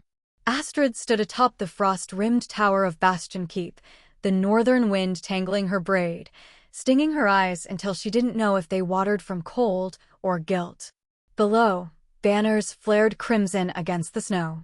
War horns screamed like beasts torn from the abyss. Soldiers gathered in neat, brutal lines, eyes fixed forward with deadly reverence. Rurik's army. Her army. And every step they marched forward would soak the earth in blood she could no longer ignore. You've grown quiet, came her brother's voice behind her, sharp as a knife drawn over glass. Astrid didn't turn. I've been thinking, she said. Dangerous for you, Rurik replied, stepping beside her. His silver hair caught the sunrise like tempered steel, his breath fogging in the bitter air. Your task was simple. Infiltrate. Eliminate. Return. It's done, she lied smoothly. The South will bleed for it soon enough. Rurik's eyes narrowed. Will it? The question coiled around her throat like a snare. He knew something. Or suspected. And he was waiting, watching, for her to falter. We move before dusk, he said, coldly satisfied. You'll lead the first wave. A show of northern wrath. Astrid inclined her head, just enough. As you command. He lingered. Then, too softly, don't make me question your loyalty, sister. And then he was gone, descending the stone steps in silence, his cloak slicing through the wind like a final warning. They called it a war rehearsal. But Astrid knew better. This was no drill. This was the start. 1,000 soldiers lined the tundra ridge, gleaming like wolf teeth under the sky's bruised twilight. Drums thundered. Axes pounded against shields. The sound was intoxicating, like prophecy, like damnation. She stood before them in full armor, red cloak whipping behind her like the tongue of a flame. The soldiers roared her name, chanted it into the sky like they already called her queen. And for the first time, she wished they wouldn't. Because the war they demanded had a name. Kael. Meanwhile, far to the south, in the molten valleys of Ashfold Crag, another council gathered under darker banners. Eldric's fingers tapped against the stone table, slow and deliberate.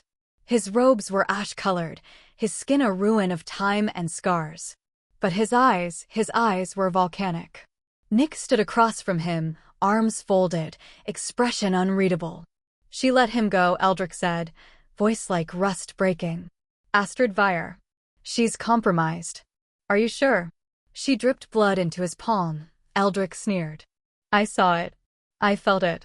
The bond isn't broken. It's sleeping. Nick exhaled, the first crack in his calm. Then he's a weakness.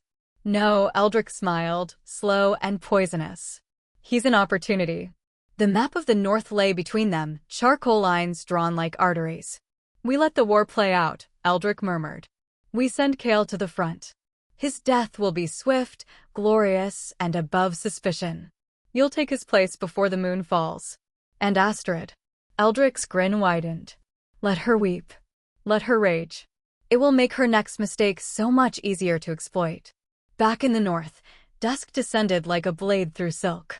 The red banners were lowered. The army prepared to march. Astrid stood alone at the edge of the encampment, her gloved fingers buried in snow, her pulse a thunder she couldn't quiet. Footsteps approached, soft, cautious. "Thorn," she said, without turning. He stopped beside her. "They're spreading whispers," he said under his breath. "About Kael. That he's been seen near the southern ridgelines. That Eldrick wants him visible at the next engagement." Astrid's breath caught. "Visible?" Thorn's eyes met hers, solemn and steady. "He wants Kael dead. In battle. By someone else's blade." Her fingers curled into fists. "I should have killed Eldrick when I had the chance," she muttered. "You still can." Astrid turned to him. Her voice trembled, just slightly. "If Kael dies in this war, it won't be because of me." Thorn studied her face. "You care for him still." She didn't deny it. "I won't let them take him from me," she said, voice firming into steel. "Not like this. Not like a pawn on a board neither of us agreed to play." Thorn nodded once. "Then we stop it." Quietly. Her gaze flicked east, toward the mountain pass. The path to the southern border was narrow, wild, and unguarded. She could be there by morning. If she moved fast. If she moved alone. "I need one night," she whispered. "Buy me that, and pray I make it back before the blood falls." Later that evening, she slipped from the camp in silence. The air was sharp, the stars veiled behind ash-colored clouds. Her wolf padded behind her, black-furred and silent, as if sensing the urgency in her stride. She didn't look back. She couldn't. Because to do so would break the fragile resolve she'd forged from grief and guilt and the aching weight of memory. Her voice echoed in her mind, soft and raw. "I don't allow anyone to kill him. Even if it's war." Chapter 17. The Silent Hunt. The wind sliced through the trees like a warning. Astrid crouched low beneath a pine thicket, her breath shallow, her fingers curled around the hilt of her dagger. Snow clung to her lashes. Her red braid was dark with melted frost, plastered to her neck like bloodied silk. She'd been running for hours. No torch. No scent trail. Only instinct and a sliver of madness, guiding her deeper into the southern wilds. If she failed, she'd die on Draven soil. If she succeeded, he might still die anyway. But Kael would hear the truth from her. Not from a blade. Not from some puppet assassin sent by Eldrick. And not from war, wearing her brother's colors. A branch snapped behind her. She spun, too late. A blur of motion collided with her ribs. She hit the ground hard, rolled, came up slicing. Steel clanged against steel. Her attacker snarled, a southern scout by his scent, lean, fast, masked. She ducked a strike, twisted under his guard, and drove her dagger into his side. He gasped, crumpling. Too loud. Too messy. Another presence lunged from the shadows, faster than she could parry. But the blow never came. Instead, something massive slammed into the attacker from the side, sending them both skidding across the snow. A wolf. No, him. Black fur. Gold eyes. Kael shifted mid-air, bone snapping, for giving way to skin and muscle. He landed hard, naked in the snow, blood already drying on his knuckles. His chest rose and fell with silent fury. The scout didn't rise again. Kael turned to her, chest heaving. "Are you out of your goddamn mind?" She opened her mouth, but nothing came. Not accusation. Not gratitude. Only the thunder in her ribs, where the bond between them had flared like wildfire. "You shouldn't be here," he snapped, stalking toward her. "You shouldn't be alive," she retorted. They stood inches apart. Steam curled from his skin. She could smell herself on him still, from the last time, the last war, the last mistake they thought they wouldn't repeat. "I came to warn you," she breathed. "By getting killed?" His voice was low, biting. You think Eldrick wouldn't track you the moment you crossed the ridge? I know he plans to use you, she said. To bait you to the front. To make you die cleanly, like a southern hero. Kael's jaw tightened. His eyes, golden, haunted, searched hers. And you care? I wouldn't be here if I didn't. The silence between them wasn't empty. It was full of breath, of tension, of truths they weren't supposed to say. Thunder cracked. The wind shifted. Snow began to fall heavier now, thickening into a blizzard. We need shelter, he said, voice fraying. They moved without speaking, weaving through the ravine until they found the half-collapse of a hunter's cave, narrow and dark, hidden beneath a shelf of stone and pine. He lit no fire. He didn't need to. The heat pulsing between them was enough. She sat against the rock wall, peeling off her soaked gloves. Her hands were trembling. Not from cold. He knelt beside her, wordless, his breath coiling against her cheek. You shouldn't have come, he murmured again. This will change nothing. Astrid turned to him. Her eyes, red as embers, gleamed in the dark. I tried to let you go. Kael's throat worked. I know. She pressed her fingers to his jaw. But I don't want to never see you again. Something shattered in him. Kael surged forward, mouth crashing to hers with the hunger of a man who had run from his own longing too long. His hands tangled in her braid. She gasped against his lips, one leg hooked around his waist, drawing him closer. But not close enough. He broke the kiss with a strangled sound. We can't. I know. She pressed her forehead to his.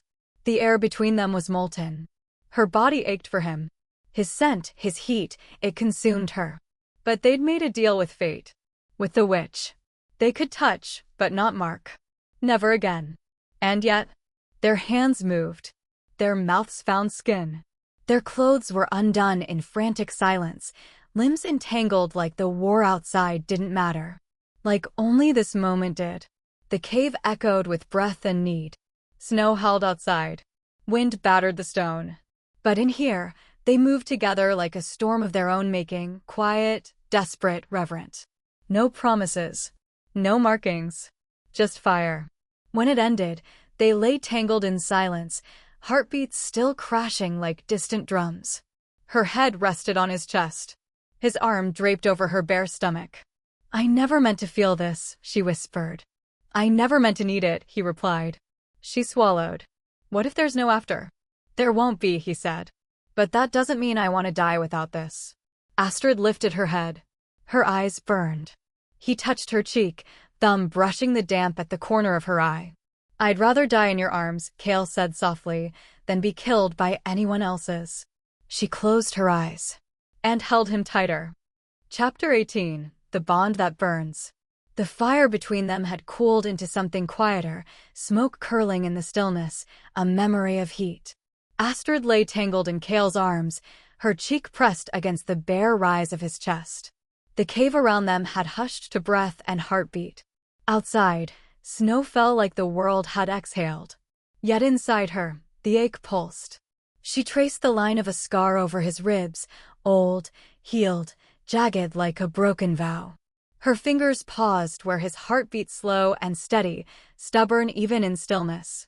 You're not dying, she whispered, as if speaking it could bend fate. Kael didn't open his eyes. Not tonight. But soon, she murmured. If Eldrick gets his way. He didn't answer. He didn't need to. The silence between them had already answered too many questions neither of them had dared ask. Her hand slid from his chest. She sat up, letting the furs fall from her shoulders, bare skin prickling with cold. Her crimson hair spilled down her back in tangled waves. I tried to sever it, she said, not looking at him. The bond. Morel said it would work. Kael rose on one elbow. Shadows danced across his face. It didn't. No, she touched her sternum, where she'd once felt the witch's spell sear through her veins like molten iron. I thought I felt it snap. I thought I was free. You aren't, he said, voice low. Neither am I. Astrid's mouth twisted. Then why doesn't it burn like it used to? Why doesn't it feel like chains? Kael watched her in silence. When he finally spoke, his voice was a rasp of truth. Because it isn't pulling us anymore. We're the ones moving now. She turned toward him, eyes red as flame, wide with the weight of what she already knew. "We chose this," she said. He nodded. And suddenly she couldn't breathe. Because all this time she'd blamed fate. Blamed the gods, the war, the bond itself for pulling her toward the man she was supposed to kill. But the pull was gone. And she was still here. Still in his arms. Still wanting him. Still loving him. The moment splintered. Her limbs turned weak. She pressed her hands to her knees and inhaled. Her breath came shallow. "I don't want to love you." "I know," Kael said, quiet as snow. "But you do." Her body ached. Not from battle, but from the truth blooming too fast inside her ribs. "I don't want to lose you," she whispered. He reached out and cupped her cheek, thumb rough against her skin. "Then don't." And then, the cave flickered. She blinked. The fire was gone. So was Kael. She stood alone, in a field of white ash. The sky above was black, the moon a broken coin. Shadows curled at the edge of her vision. And standing beneath the dying stars was a figure cloaked in gray, her hood deep as night, her hands bare and pale as bone. "Morel," Astrid breathed. The witch tilted her head. Her voice came soft, like smoke and salt and old regret. "You came to me for freedom. And you earned it." Astrid's throat tightened. But the bond didn't break. "No," Morel said. "Because it changed." Astrid's pulse stuttered. "Why?" "Because you are no longer bound by fate," the witch said. "You are bound by choice." The words hit like cold steel. "You unshackled yourself," Morel continued, "not from him, but from the illusion that you had no say." Astrid's hands clenched. "So this pain, it's not the bond?" "No. It's what remains when there is no magic left to blame. It is what you chose. What you continue to choose." Astrid's voice cracked. "I didn't mean to. But you did." Morel's eyes glinted like obsidian. "And now, like all wolves who choose, you must decide what you are willing to burn to keep what you want." The dream shivered. The snow fell upward. And Astrid gasped awake, her body slick with sweat, Kael's arms tight around her. He stirred instantly. "Astrid?" She turned to him. Pressed her forehead to his. "I dreamed of her." Kael tensed. "The witch." She nodded. She said, "I'm no longer bound. Not by fate. Not by the spell. I'm here because I chose to be." His gold eyes met hers. "I know." She bit her lip, trembling. "And if we chose this, then we can choose again," he said. "To walk away. To fight. To run." Astrid swallowed. "Run." Kael took her hands in his, warm and firm. "When this war ends, if we survive it, we leave. The north, the south, all of it. We disappear. Just you and me." She froze. That future was madness. It was betrayal. It was treason. And it was the only thing she'd ever wanted.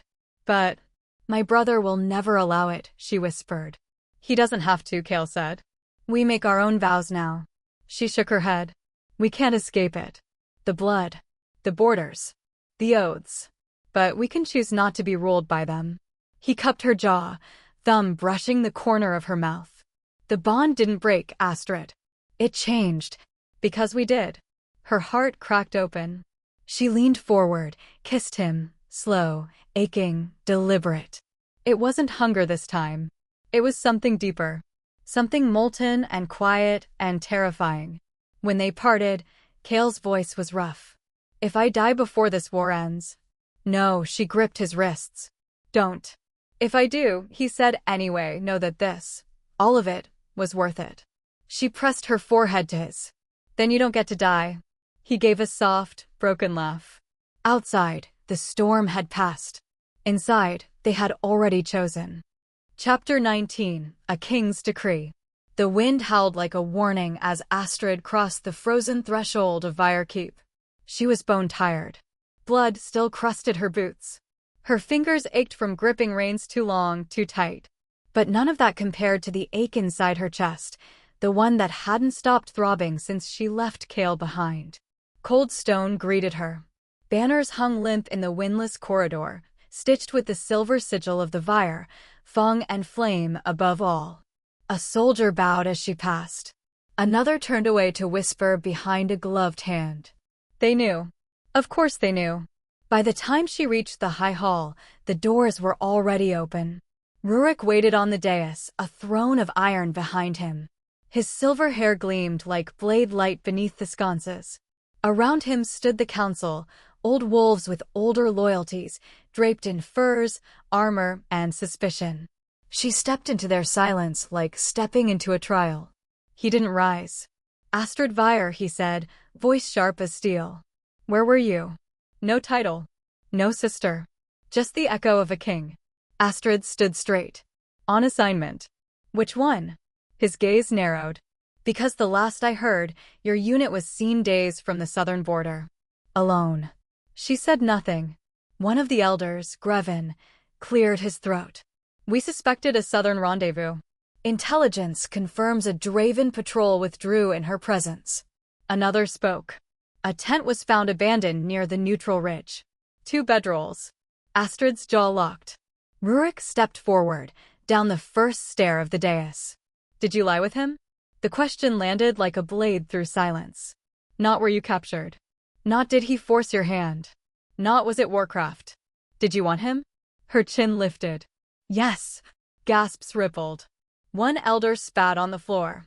Only Thorn, standing at the foot of the hall, remained still, his expression unreadable, eyes trained on her like a tether she didn't deserve.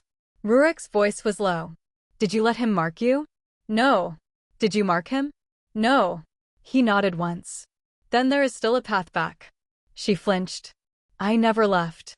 His face turned to stone. "But you betrayed what we are." "I spared a life," she said, voice rising. "Not for his sake, but because he was not the threat that waits behind him. Eldrick moves in the south like rot beneath snow. We are not here to debate strategy." Rurik stepped closer. "We are here because your bond is a fire I cannot control. And I do not gamble kingdoms on the whims of love." The word love was acid in his mouth. Astrid looked down at her boots, their soles cracked with frost and ash. "I didn't ask for this. I never wanted to feel anything for him. But you do." She raised her eyes to his. And didn't deny it. A long, cold pause stretched through the chamber. Then Rurik exhaled. And spoke the sentence. "You will kill him." The words shattered whatever breath she had left. "Take your command," he said, loud enough for every elder to hear. "Lead the northern charge. And with your own blade, strike down Kael Draven before the sun sets on the final day." Astrid swayed. Not from shock, but from how unsurprising it was. This was always the way of it. Duty, sharpened into a dagger. She opened her mouth. But no sound came. Rurik's voice lowered, his words now for her alone. "I can't trust him. But I can trust you." She looked at her brother, and for a moment, just a breath, saw past the frost of power in his face. He wasn't only king. He was the last of their blood. And he was afraid. "I raised you to be more than flesh and heart," he said. "I raised you to lead." Her heart bucked in her chest. "I know," she whispered. He stepped closer, rested a gloved hand on her shoulder. "Then show them you are not ruled by him. Show them you belong to Vire." The leather burned against her skin. The tears rose fast, but she swallowed them before they touched air. She bowed her head. And lied with grace. "I will complete my task." She turned, cloak trailing behind her like spilled dusk, and left the hall before her grief could become visible. Outside, the wind was crueler. She didn't feel it. She moved like sleepwalking through snow, through courtyards where soldiers lit their last torches before war. Her name whispered through the dark, her legacy sharpened at their lips. She didn't stop until she reached her tent. Inside, Thorn waited. His eyes searched her face. What did he say? She couldn't speak. He stepped closer. "Astrid." "He gave me a command," she said, voice hollow. Thorn's jaw tightened. "Kael." She nodded. He didn't curse. Didn't ask for details. Only said, "Will you do it?" She looked at her hands. At the fingers that had curled into Kael's hair just nights ago. At the palms that had learned his body like sacred terrain. And she said yes. Thorn stared at her. "Even if it breaks you?" Her voice cracked. "It already has." She waited until night fell. Waited until her tent was dark and the guards had changed shift, and the stars blinked blind above the trees. Then she dressed in black and walked into the dark, toward the southern ridge, toward the man she loved, toward the life she'd been ordered to end. Chapter 20, The Final Night. The southern winds were quieter tonight. No war drums, no echo of sharpening blades, only the whisper of pine branches and the hush of stars blinking down over the battlefield not yet born. Astrid moved through the dark like a shadow unstuck from its master. Her boots left no sound on the moss-covered path. Her cloak, deep crimson, clung to her like dried blood. And beneath it, her blade lay hidden, but heavy. The last time she walked into his camp, it had been rage that guided her. This time, it was surrender. The sentries didn't stop her. She could have smiled at that if it didn't hurt so much. Either Kael had ordered them to stand down, or he already knew she was coming. His tent was at the southern ridge, lit only from within by one low burning lantern. She paused before the flap. Her hand trembled. Not from cold. From knowing this was the last door she would ever walk through as his. Her fingers closed around the leather. She entered. He was waiting. Kael stood beside a map-strewn table, half-dressed, his dark tunic unlaced, shadow hugging the sharp lines of his chest and throat. His golden eyes met hers in silence. For a moment, neither moved. Then he said softly, "If you're here to kill me." He crossed the distance in 2 steps, slow and deliberate. "Do it after I kiss you." She didn't answer. She didn't need to. Her body did. She crushed into him like a storm crashing against stone, his mouth catching hers with a force that tasted of fury and hunger and something too tender to name. His hands found her waist, her spine, her throat, like he'd memorized every curve, every breath, every place where she'd once shivered under him.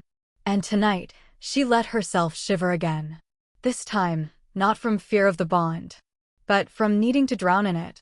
Kael lifted her effortlessly, carrying her across the room. Her cloak fell like a fallen banner behind her, pooling at their feet. He laid her down on the furs with reverence, as if she were holy and doomed all at once. "You're trembling," he whispered, brushing a strand of hair from her face. "Shut up," she breathed, dragging him down with her. They kissed like this was the last night the world would allow them flesh. And maybe it was. Her armor melted away under his touch. His control, so legendary, so intact even in battle, fractured with every sigh she gave him. There was no ceremony here. No sacred ritual. No alpha dominance, no blood-sworn knot. Only 2 broken wolves, shedding their names for one night of borrowed softness. His mouth wandered lower, across her throat, her collarbone, the hollow where her pulse stuttered beneath skin.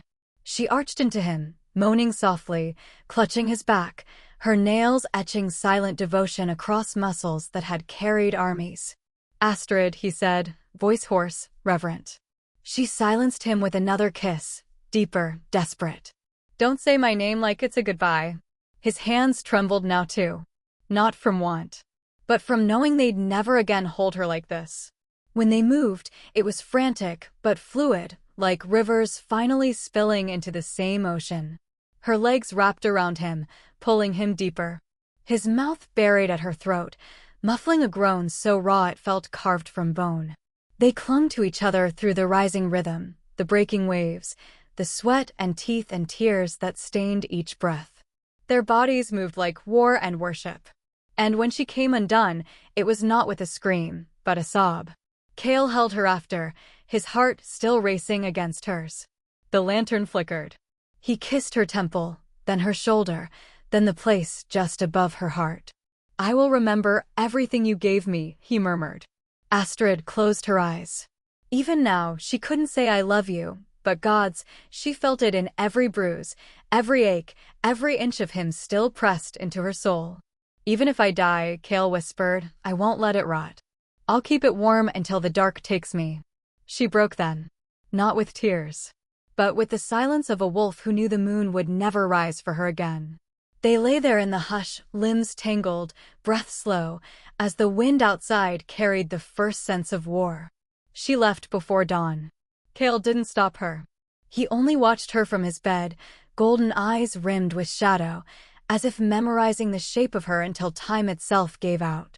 Her blade was still sheathed, but her heart had already spilled every drop of blood it had.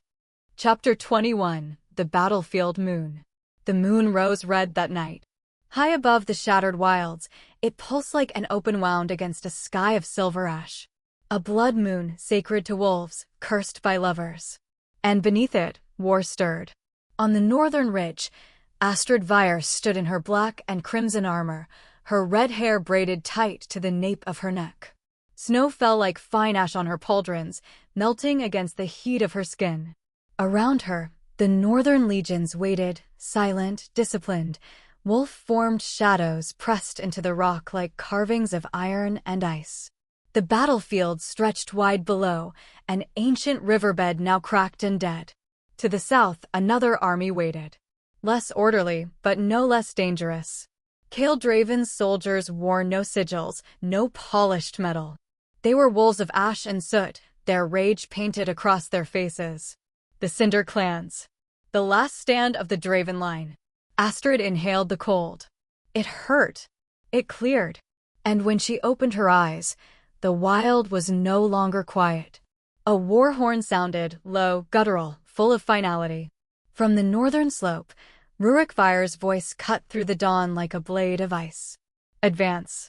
Astrid did not flinch. She was already moving. She ran like fire through snow. Her body shifted mid-stride, bones cracking, flesh surging. Her wolf form exploded from within, crimson-furred and furious, eyes glowing with the echo of her lineage. She was no soldier now. She was wrath incarnate. Behind her, a sea of northern wolves followed, each howl slicing the sky open like thunder. And from the other side, Kael answered. His wolf rose from the southern line like a black flame. Midnight-coated, gold-eyed, monstrous in stature, he led his pack into the charge with brutal grace. They met in the dead riverbed. Stone and fong. Fire and ash. The first clash cracked the earth. Wolves tore into wolves, fur and flesh flying, bone breaking beneath claws sharpened by generations of hate. The snow turned red within minutes. Screams and howls overlapped until they became music, violent, unrelenting, primal. Astrid tore through bodies like wind through wheat. No hesitation. No mercy. Each enemy that fell beneath her claws took her farther from herself. Until she saw him. Kael. Amid the blur of chaos, he moved like a blade unsheathed, carving space around him with surgical precision. His black fur was streaked with crimson, but his eyes, those traitorous golden eyes, still found hers through the gore and ruin. For a moment, everything slowed. Astrid felt the mate bond pull taut, like a string stretched to its breaking. And she whispered, so low only her soul could hear it. If I must kill you, let it be my hand that ends it. She leapt. He turned to meet her. Their bodies collided mid-air, teeth bared, fangs flashing, weight crashing to the ground in a thunderous roll. The impact sent a shockwave through the battle. Nearby wolves scattered, as if instinct warned them, this was not a fight to interrupt. Alpha against alpha. Mate against mate. They broke apart and lunged again. Claw met claw, shoulders slammed shoulder. They fought not like soldiers, but like predators undone. Kael's jaw snapped at her throat, Astrid twisted, scoring a slash across his ribs. He stumbled, growled, retaliated with a brutal swipe that sent her skidding across blood-soaked snow. Her flank burned. She spat blood. But she rose. So did he. Again. And again. Until neither remembered why they'd begun, only that they couldn't stop. Her mind burned with memory. His mouth on hers. His hands mapping her soul. His breath in the dark, whispering her name like a vow. And now? Now he bled at her feet. The sky roared. Lightning split the clouds. Thunder bellowed like the gods themselves grieved. Astrid shifted back into human form mid-strike, blade already drawn from her back. Her armor was torn, her skin marred with gashes, her mouth bleeding. Kael shifted too. Wounded. Bare-chested. Breathing ragged. But still standing. They stared at each other as the battlefield swirled around them, wounds forgotten by others, but not by them. Not by them. End it, Kael rasped. His voice was a ruin. I won't run. Not from you. Astrid gripped her sword tighter. She wanted to scream. To drop it. To beg. To die. Instead, she said, you were never supposed to be mine. Kael smiled. Not cruelly, but as if he finally understood something the world never had. I always was. That was the curse. Their hands moved at the same time. His reached for her cheek. Hers drove the blade forward. A clean strike. Through his ribs. Into his heart. The sound he made was soft. Not pain. Not surprise. Something like relief. He fell forward, not backward. Into her. His body curled around hers as he collapsed, and she lowered them both to the snow, trembling. His blood was warm. It soaked her armor. Her skin. Her soul. And for a second, just one, she felt the bond burn like a star exploding. Then silence. Then, if you would give up everything, a voice murmured in her skull, like ash and velvet, I will leave you a piece of him. Morel's voice. Or her memory. Or madness. Astrid blinked. Her hands cradled his face. Her fingers stroked through blood-matted hair. He was still warm. Still beautiful. Still hers. And then, he wasn't. She kissed his forehead. This is your last moment as a man, she whispered, voice shaking, and I will never forget you were mine. The moon bore witness. The war forgot to breathe. And somewhere, deep within her, something ancient snapped. She rose. Not as a woman. Not even as a wolf. But as wrath. Astrid Vire screamed, and her scream shattered the bones of gods. What came after was not a battle. It was extinction. Chapter 22, The Killing Blow. The snow would not stop. Not even for blood. Not even for love. It fell thick and soundless, burying corpses, memories, and the last shreds of mercy beneath a white that refused to weep. Astrid stood knee-deep in it, her armor torn, her blade slick with death. Her breath came ragged, white clouds curling like spirits from her lips. The war had swallowed the field around her, growls and steel clashing in the distance, but here, in the eye of it all, there was only him. Kael. He stood across from her, barely upright, chest rising and falling with a rhythm too slow, too shallow. His bare torso was marred with wounds, some fresh, others reopened. Blood ran down his side in lazy rivers, each drop vanishing into the snow like ink in water. His golden eyes found hers, steady even now, even after betrayal. Even after everything.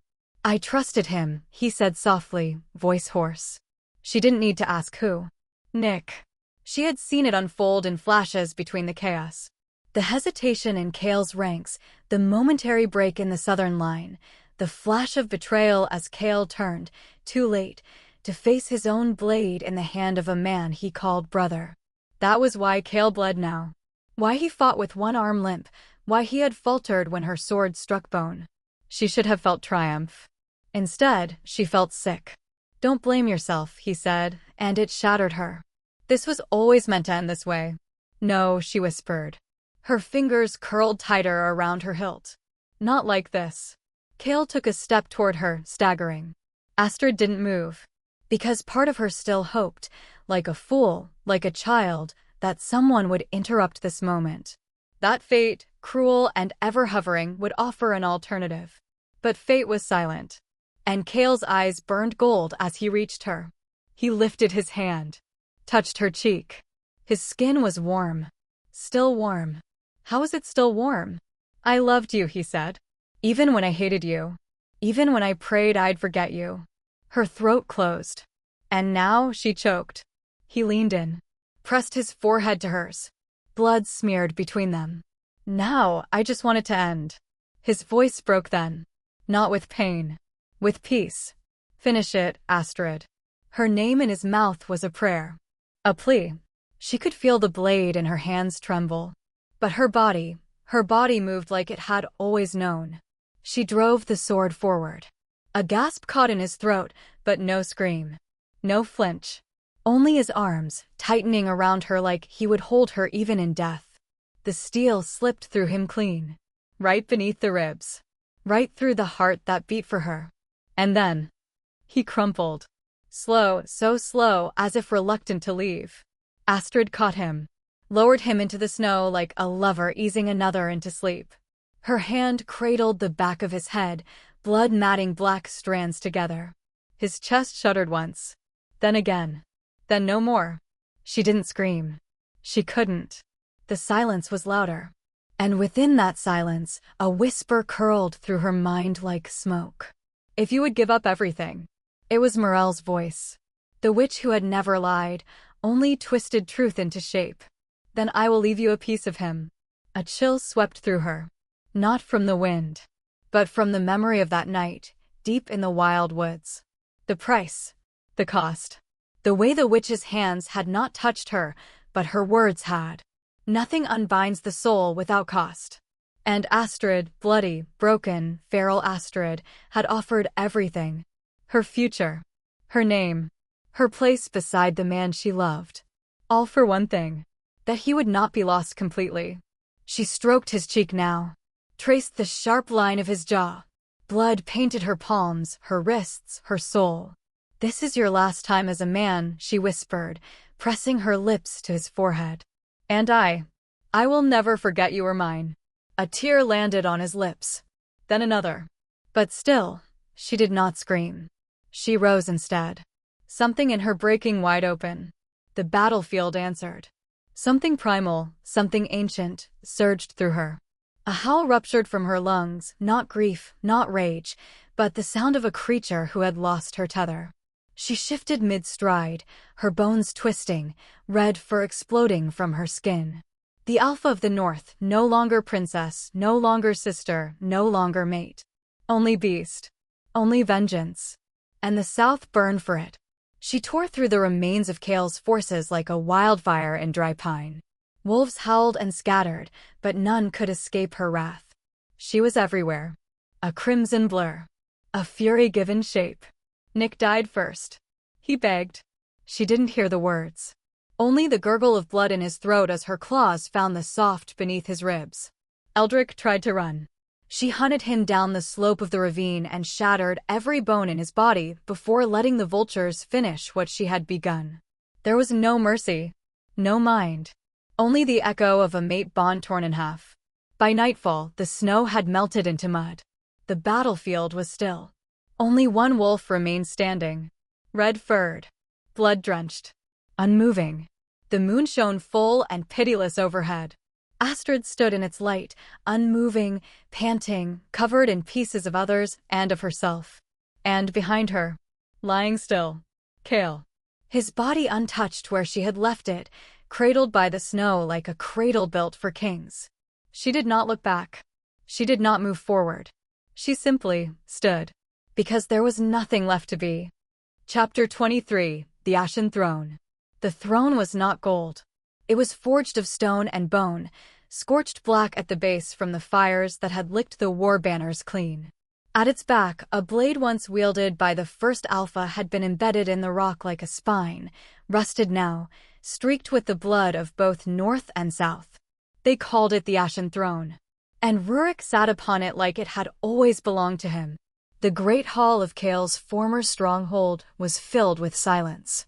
Not the breathless silence of reverence, but the heavy, metallic hush of power-shifting hands. Banners of the South had been torn down and replaced with those of the Vire sigil, a red wolf, fangs bared, eyes aflame. Astrid stood at the center of the chamber, unarmored, unadorned.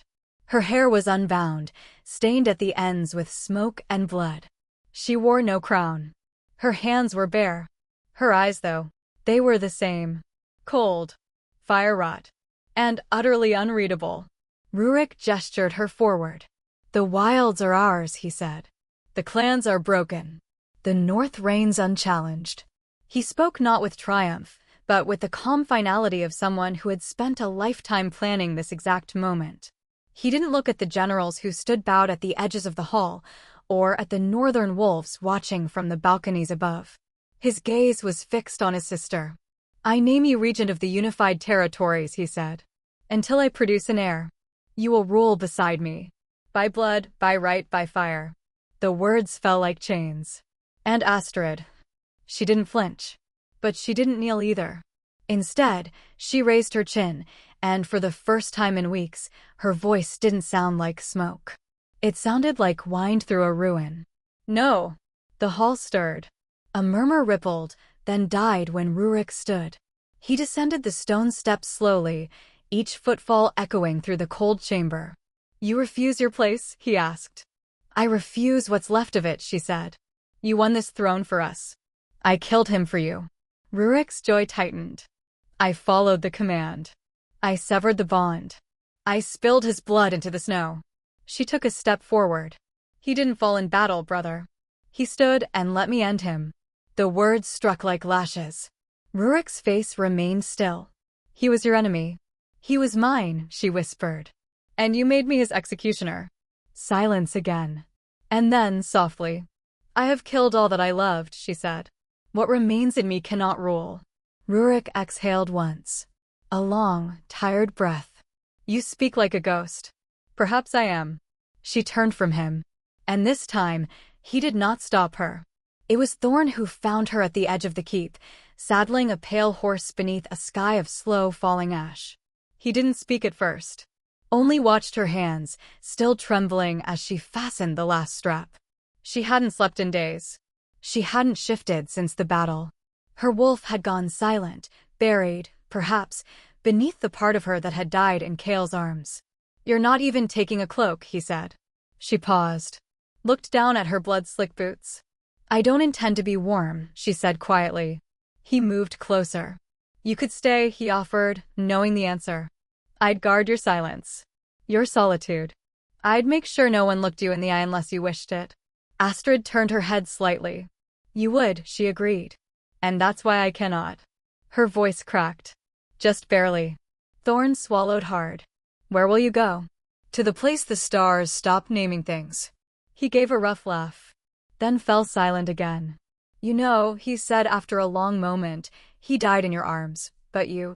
I died in that snow too, she finished for him. They stood in the hush. The mountain wind stirred her hair. Somewhere below, in the remnants of the southern lands, crows gathered like memories that refused to die. Thorn stepped closer. His hand hovered, then finally rested at her elbow, reverent. You made me believe in something, he whispered. Even when you couldn't. Astrid didn't look at him, but her fingers closed briefly over his. I'm sorry I didn't love you, she said. I think in another life I would have. He didn't respond. Didn't need to. Because they both knew, some things are too scorched to grow. She rode at dawn. No escort. No banner. No name. The gates opened in silence and closed behind her with a finality that sounded like farewell. Thorn watched from the tower. He would wait there until the red glint of her hair disappeared over the ridge. And even then, he wouldn't turn away. In the days that followed, the poets would write of her departure. They called her the Crimson Shadow, the wolf who walked away, the lady of the last fire. But no name stuck. Because she no longer had one. She had shed it in the snow with his blood. And what remained was only a woman with a heart half buried, half burning. She wandered north. To the edge of the known map. To the places even stars feared to look. Chapter 24, The Forest of No Names. The forest did not speak. It breathed.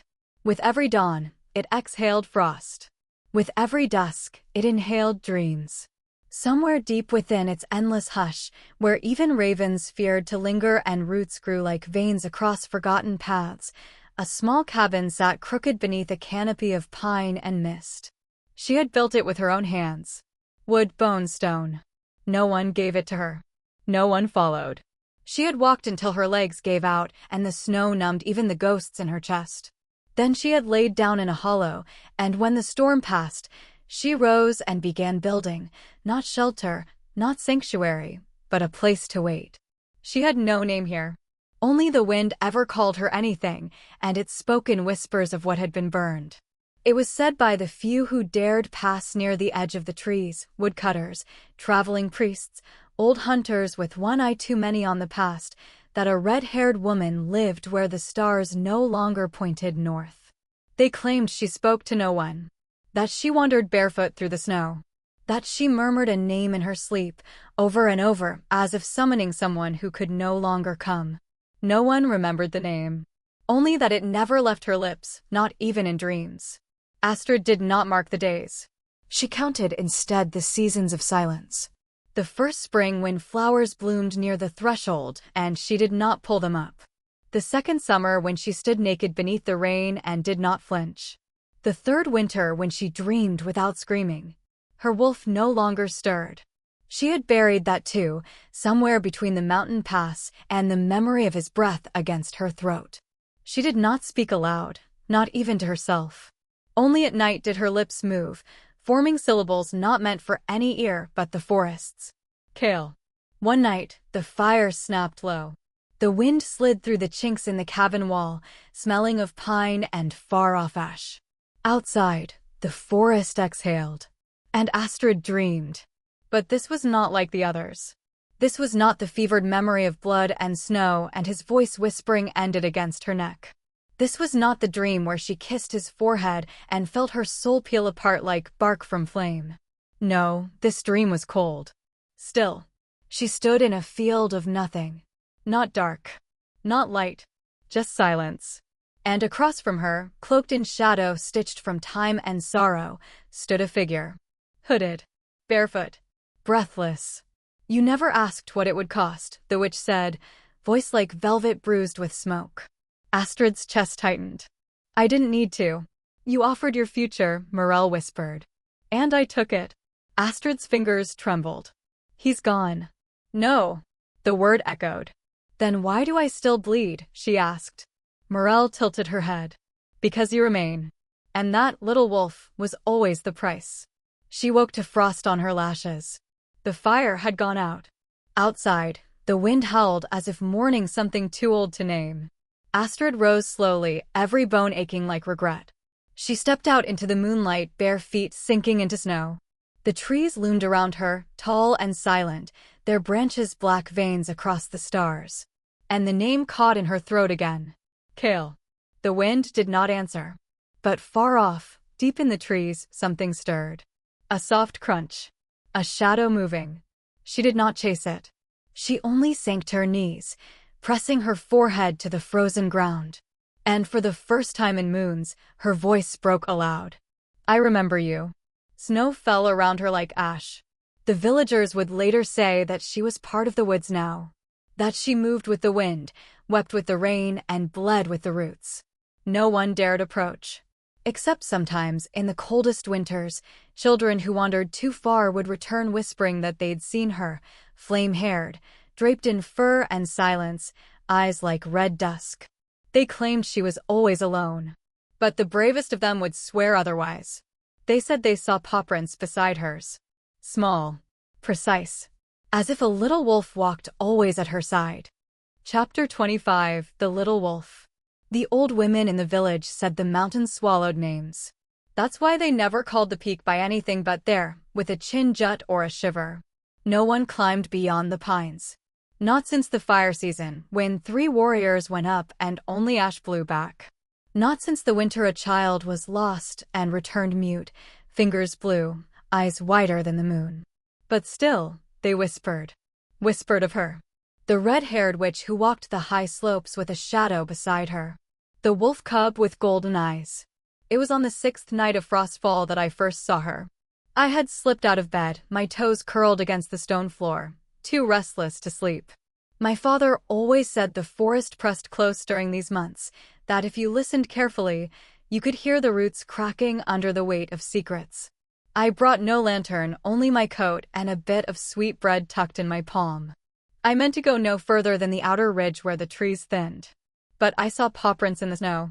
Small. Precise. Curious, I followed. And that's when I saw him. The wolf pup stood at the edge of the clearing, just beyond where the moonlight dared to reach. His fur was black as starless sky, his ears high and alert, and his eyes. God's.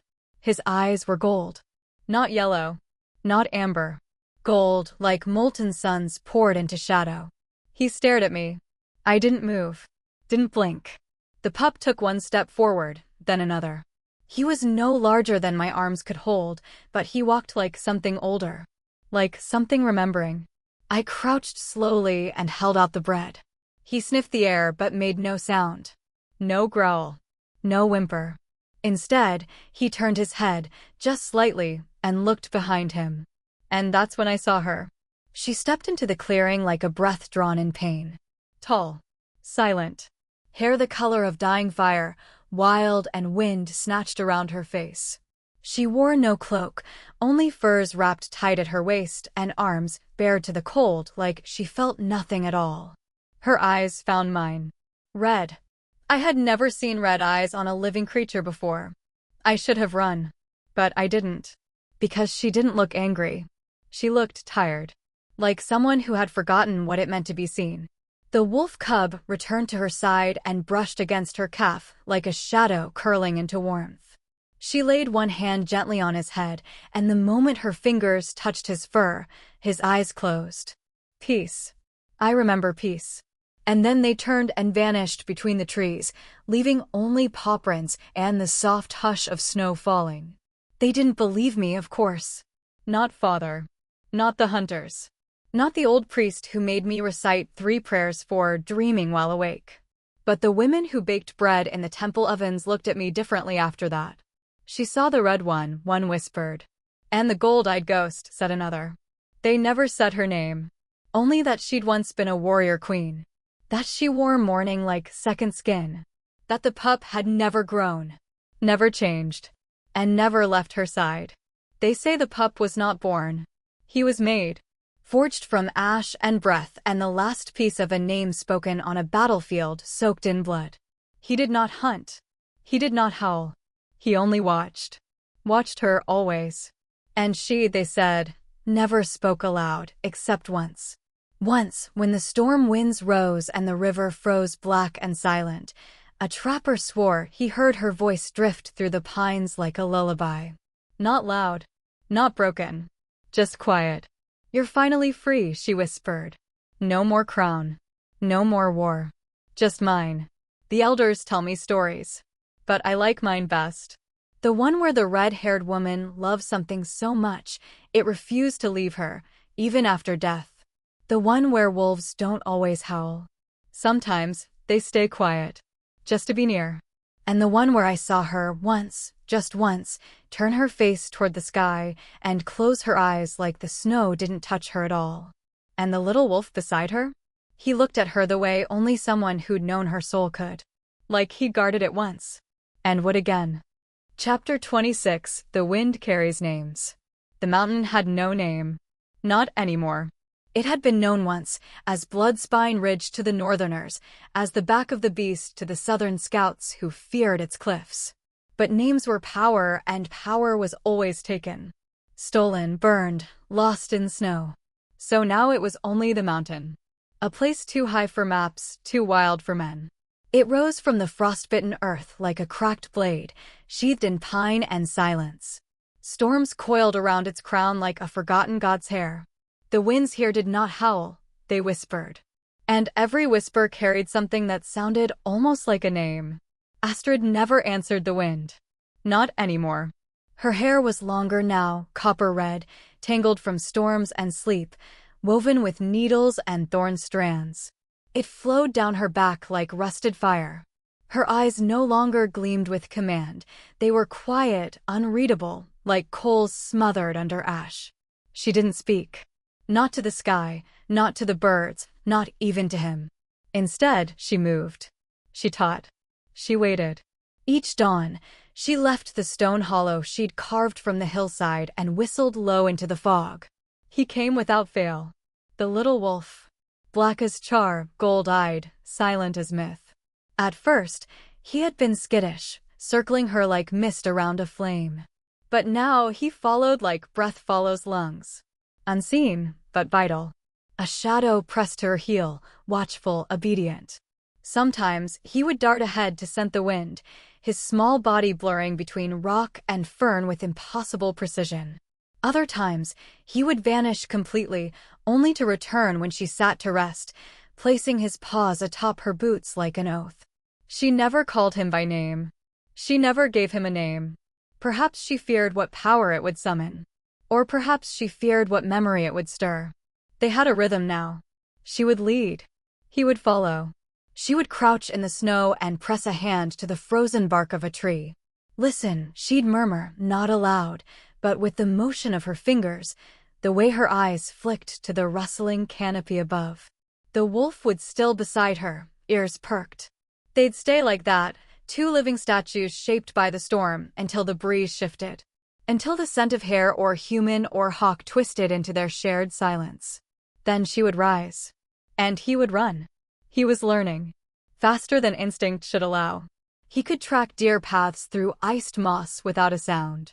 He could burrow beneath fallen branches and vanish into underbrush with one blink. He knew how to listen to roots, to predict where avalanches would fall, to navigate ravines by scent alone. But more than that, he watched her. When she walked without purpose, he walked beside her. When she stood too long staring at the black cliffs to the east, he nuzzled her knee, once, and waited. And at night, when the frost made the world brittle and the stars bit like teeth, he curled beside her in the firs, always pressed close, his heartbeat a quiet echo against her ribs. He never spoke. But somehow, she heard him anyway. Sometimes, in the hours before dawn, she would dream of fire. Not flames. Heat. A mouth against hers, rough and reverent.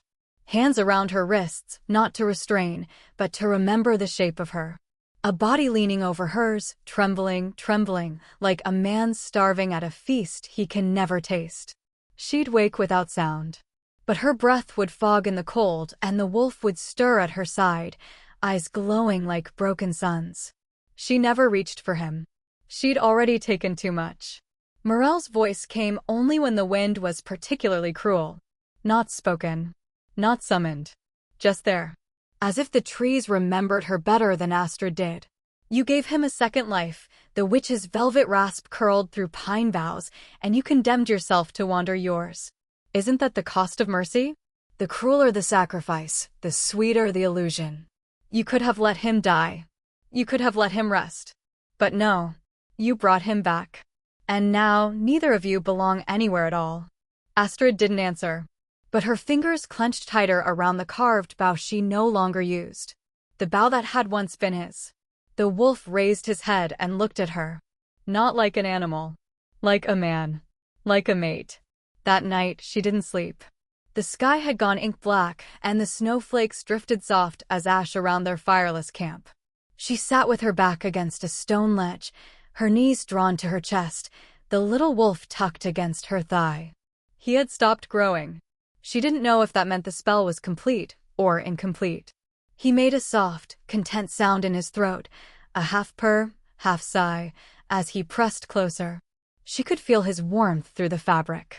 Could feel the steady rhythm of a heart that should have stopped. Should have ended. She stared down at him, at the faint gleam of his coat in the starlight, and for the first time in weeks, she moved. Gently, reverently, she laid her palm atop his head.